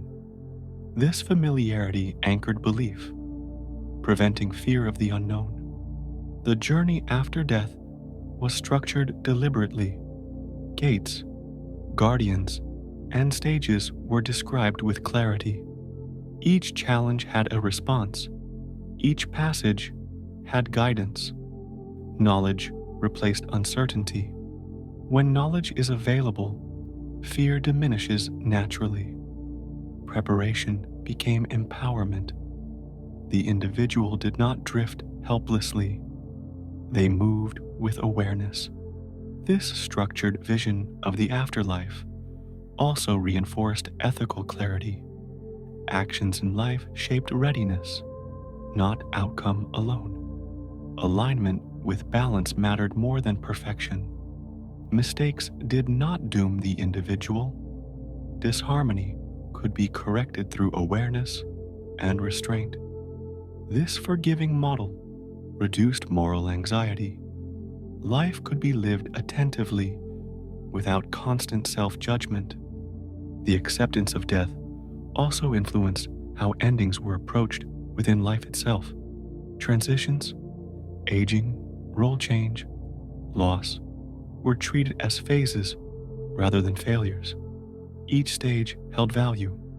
This perspective reduced resistance to change, allowing adaptation without despair. Longevity depended not on resisting time, but on moving with it. Over centuries, this philosophy cultivated resilience. Individuals faced hardship without collapse. Loss was integrated rather than denied. Continuity persisted through change. Death, rather than undermining life, reinforced its meaning by extending it beyond immediate experience. In this way, the Egyptians transformed the inevitability of death into a source of calm. By understanding it as part of an ordered continuum, they removed its power to disrupt. Life unfolded steadily, supported by the knowledge that existence did not end abruptly, but continued quietly beyond the horizon. As the journey across life, death, power, and memory reaches its final horizon, what remains is not spectacle, but continuity. Ancient Egypt did not endure because it moved faster than time. It endured because it learned how to move with it. Its greatest legacy is not found only in monuments or texts, but in the philosophy that shaped them. A way of existing that treated time as a partner rather than an adversary. Egyptian longevity was never accidental. It emerged from thousands of small, aligned choices repeated patiently across generations. Balance was preferred to excess. Repetition was valued over novelty. Stability was chosen instead of urgency. These values shaped daily life, governance, belief, and memory into a single, coherent system. When one element weakened, others compensated. This interdependence allowed the civilization to absorb disruption without losing identity. What remains today is evidence of this philosophy made visible. Stone structures still stand, not because they resisted decay aggressively, but because they were designed with restraint. Writing survives, not because it sought to impress, but because it preserved meaning carefully. Beliefs continue to fascinate, not because they promised escape, but because they offered continuity. Egypt's endurance was quiet, methodical, and deeply human. The long echo of Egyptian thought continues because it addressed universal concerns without dramatization: how to live without exhausting oneself, how to age without fear, how to govern without chaos, how to remember without distortion, how to face death without panic. These questions remain unchanged. Egypt offered answers rooted in alignment rather than control. Even in decline, the system persisted. Conquest altered rulers, languages, and customs, but the underlying structures remained influential. New powers adopted Egyptian forms because they worked. Rituals continued, symbols endured, writing preserved memory. Longevity extended beyond political independence into cultural persistence. Modern fascination with Egypt often focuses on mystery, but its true achievement was clarity. Nothing in Egyptian philosophy sought confusion. Everything aimed toward order, balance, and calm continuation. This clarity allowed meaning to survive even when details were lost. The core remained recognizable. Time eventually transformed Egypt, as it does all civilizations. But transformation did not erase its essence. What remains is a model of endurance grounded in patience, a reminder that longevity is not achieved through resistance alone, but through cooperation with natural rhythm. As the final section unfolds, Egypt's legacy invites reflection rather than awe. It asks not to be admired from a distance, but understood quietly. Its greatest lesson is simple. Life extends itself most naturally when lived slowly, attentively, and in harmony with the long movement of time. As centuries passed and the structures of ancient Egypt slowly blended into the surrounding landscape, the principles that sustained them continue to resonate beyond physical form.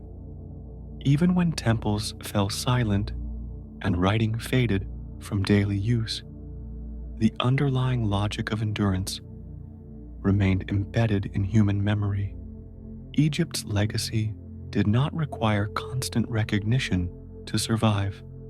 It persisted because it addressed something fundamental: the human need for continuity within change.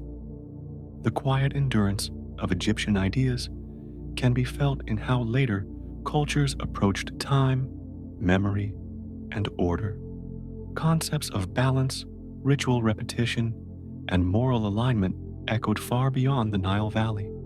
These ideas traveled not through conquest alone, but through admiration and adaptation.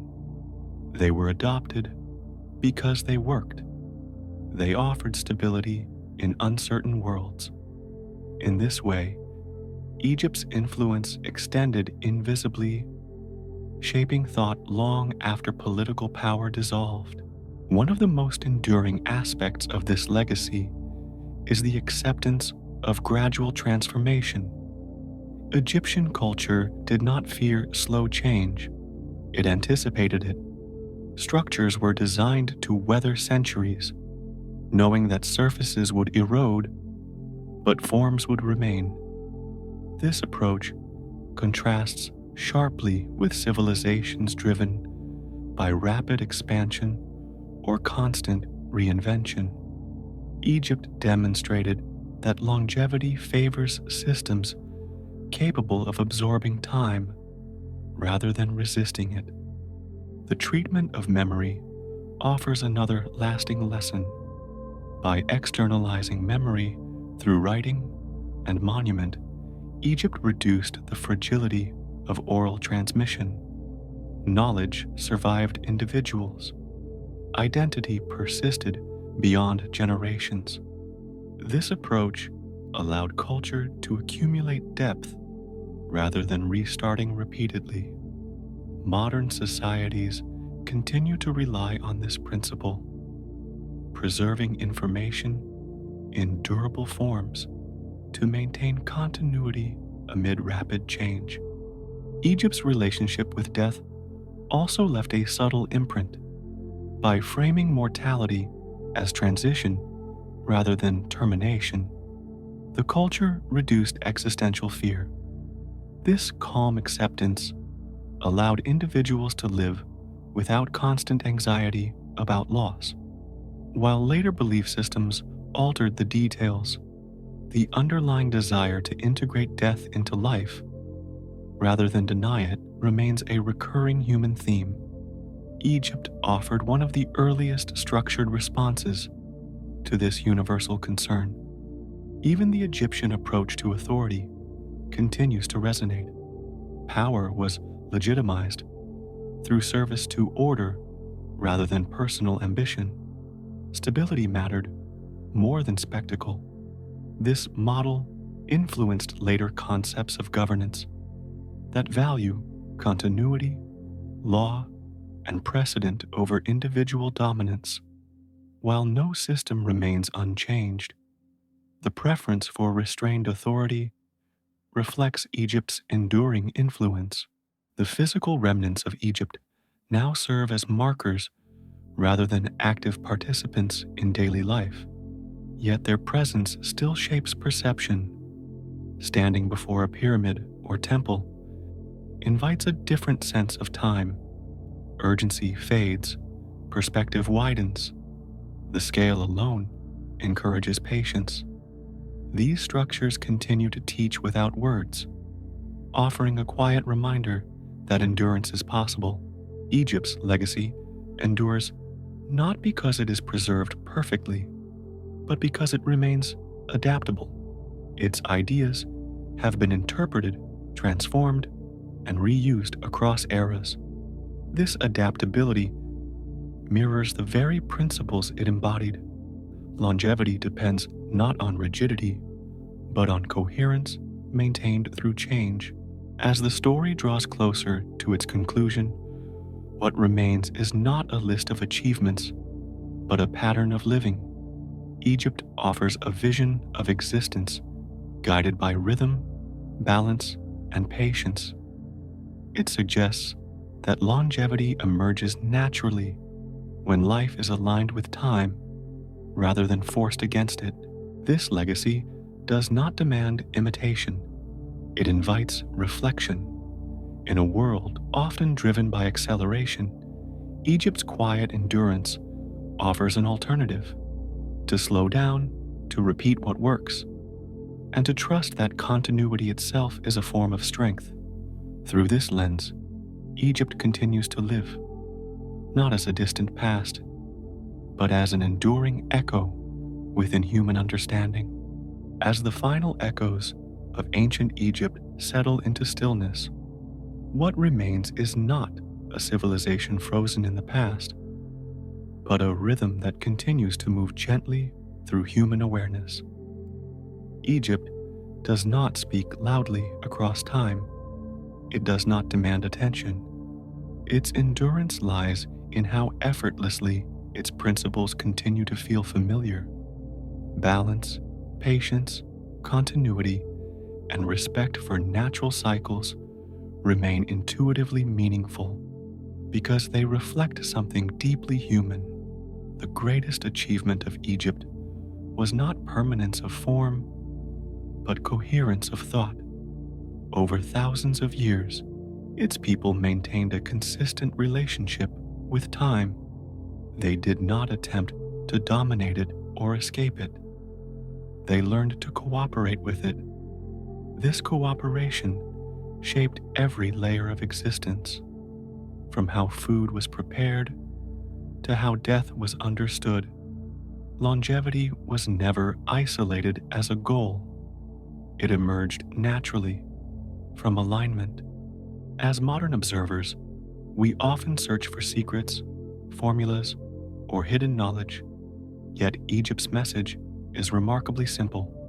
Live within rhythm, preserve what works, change slowly, respect limits, prepare calmly for transition. These principles require no extraordinary tools. They require attention and restraint. Egypt's endurance suggests that complexity is not always necessary for survival. Coherence is. Even as physical remains erode, the pattern persists. The Nile still floods. The desert still holds silence. Stone still weathers slowly. These elements continue to teach without instruction. They remind us that time is not something to outrun. It is something to inhabit fully. Egypt's monuments do not glorify speed. They reward patience. They invite stillness. The quiet power of this legacy lies in its refusal to dramatize existence. Life is not framed as a battle against decay. Aging is not portrayed as loss. Death is not treated as failure. Each phase is accepted as part of a larger movement. This acceptance reduces fear and frees attention. When fear diminishes, life expands. Longevity becomes less about duration and more about depth. As the story comes to rest, Egypt's long horizon remains open.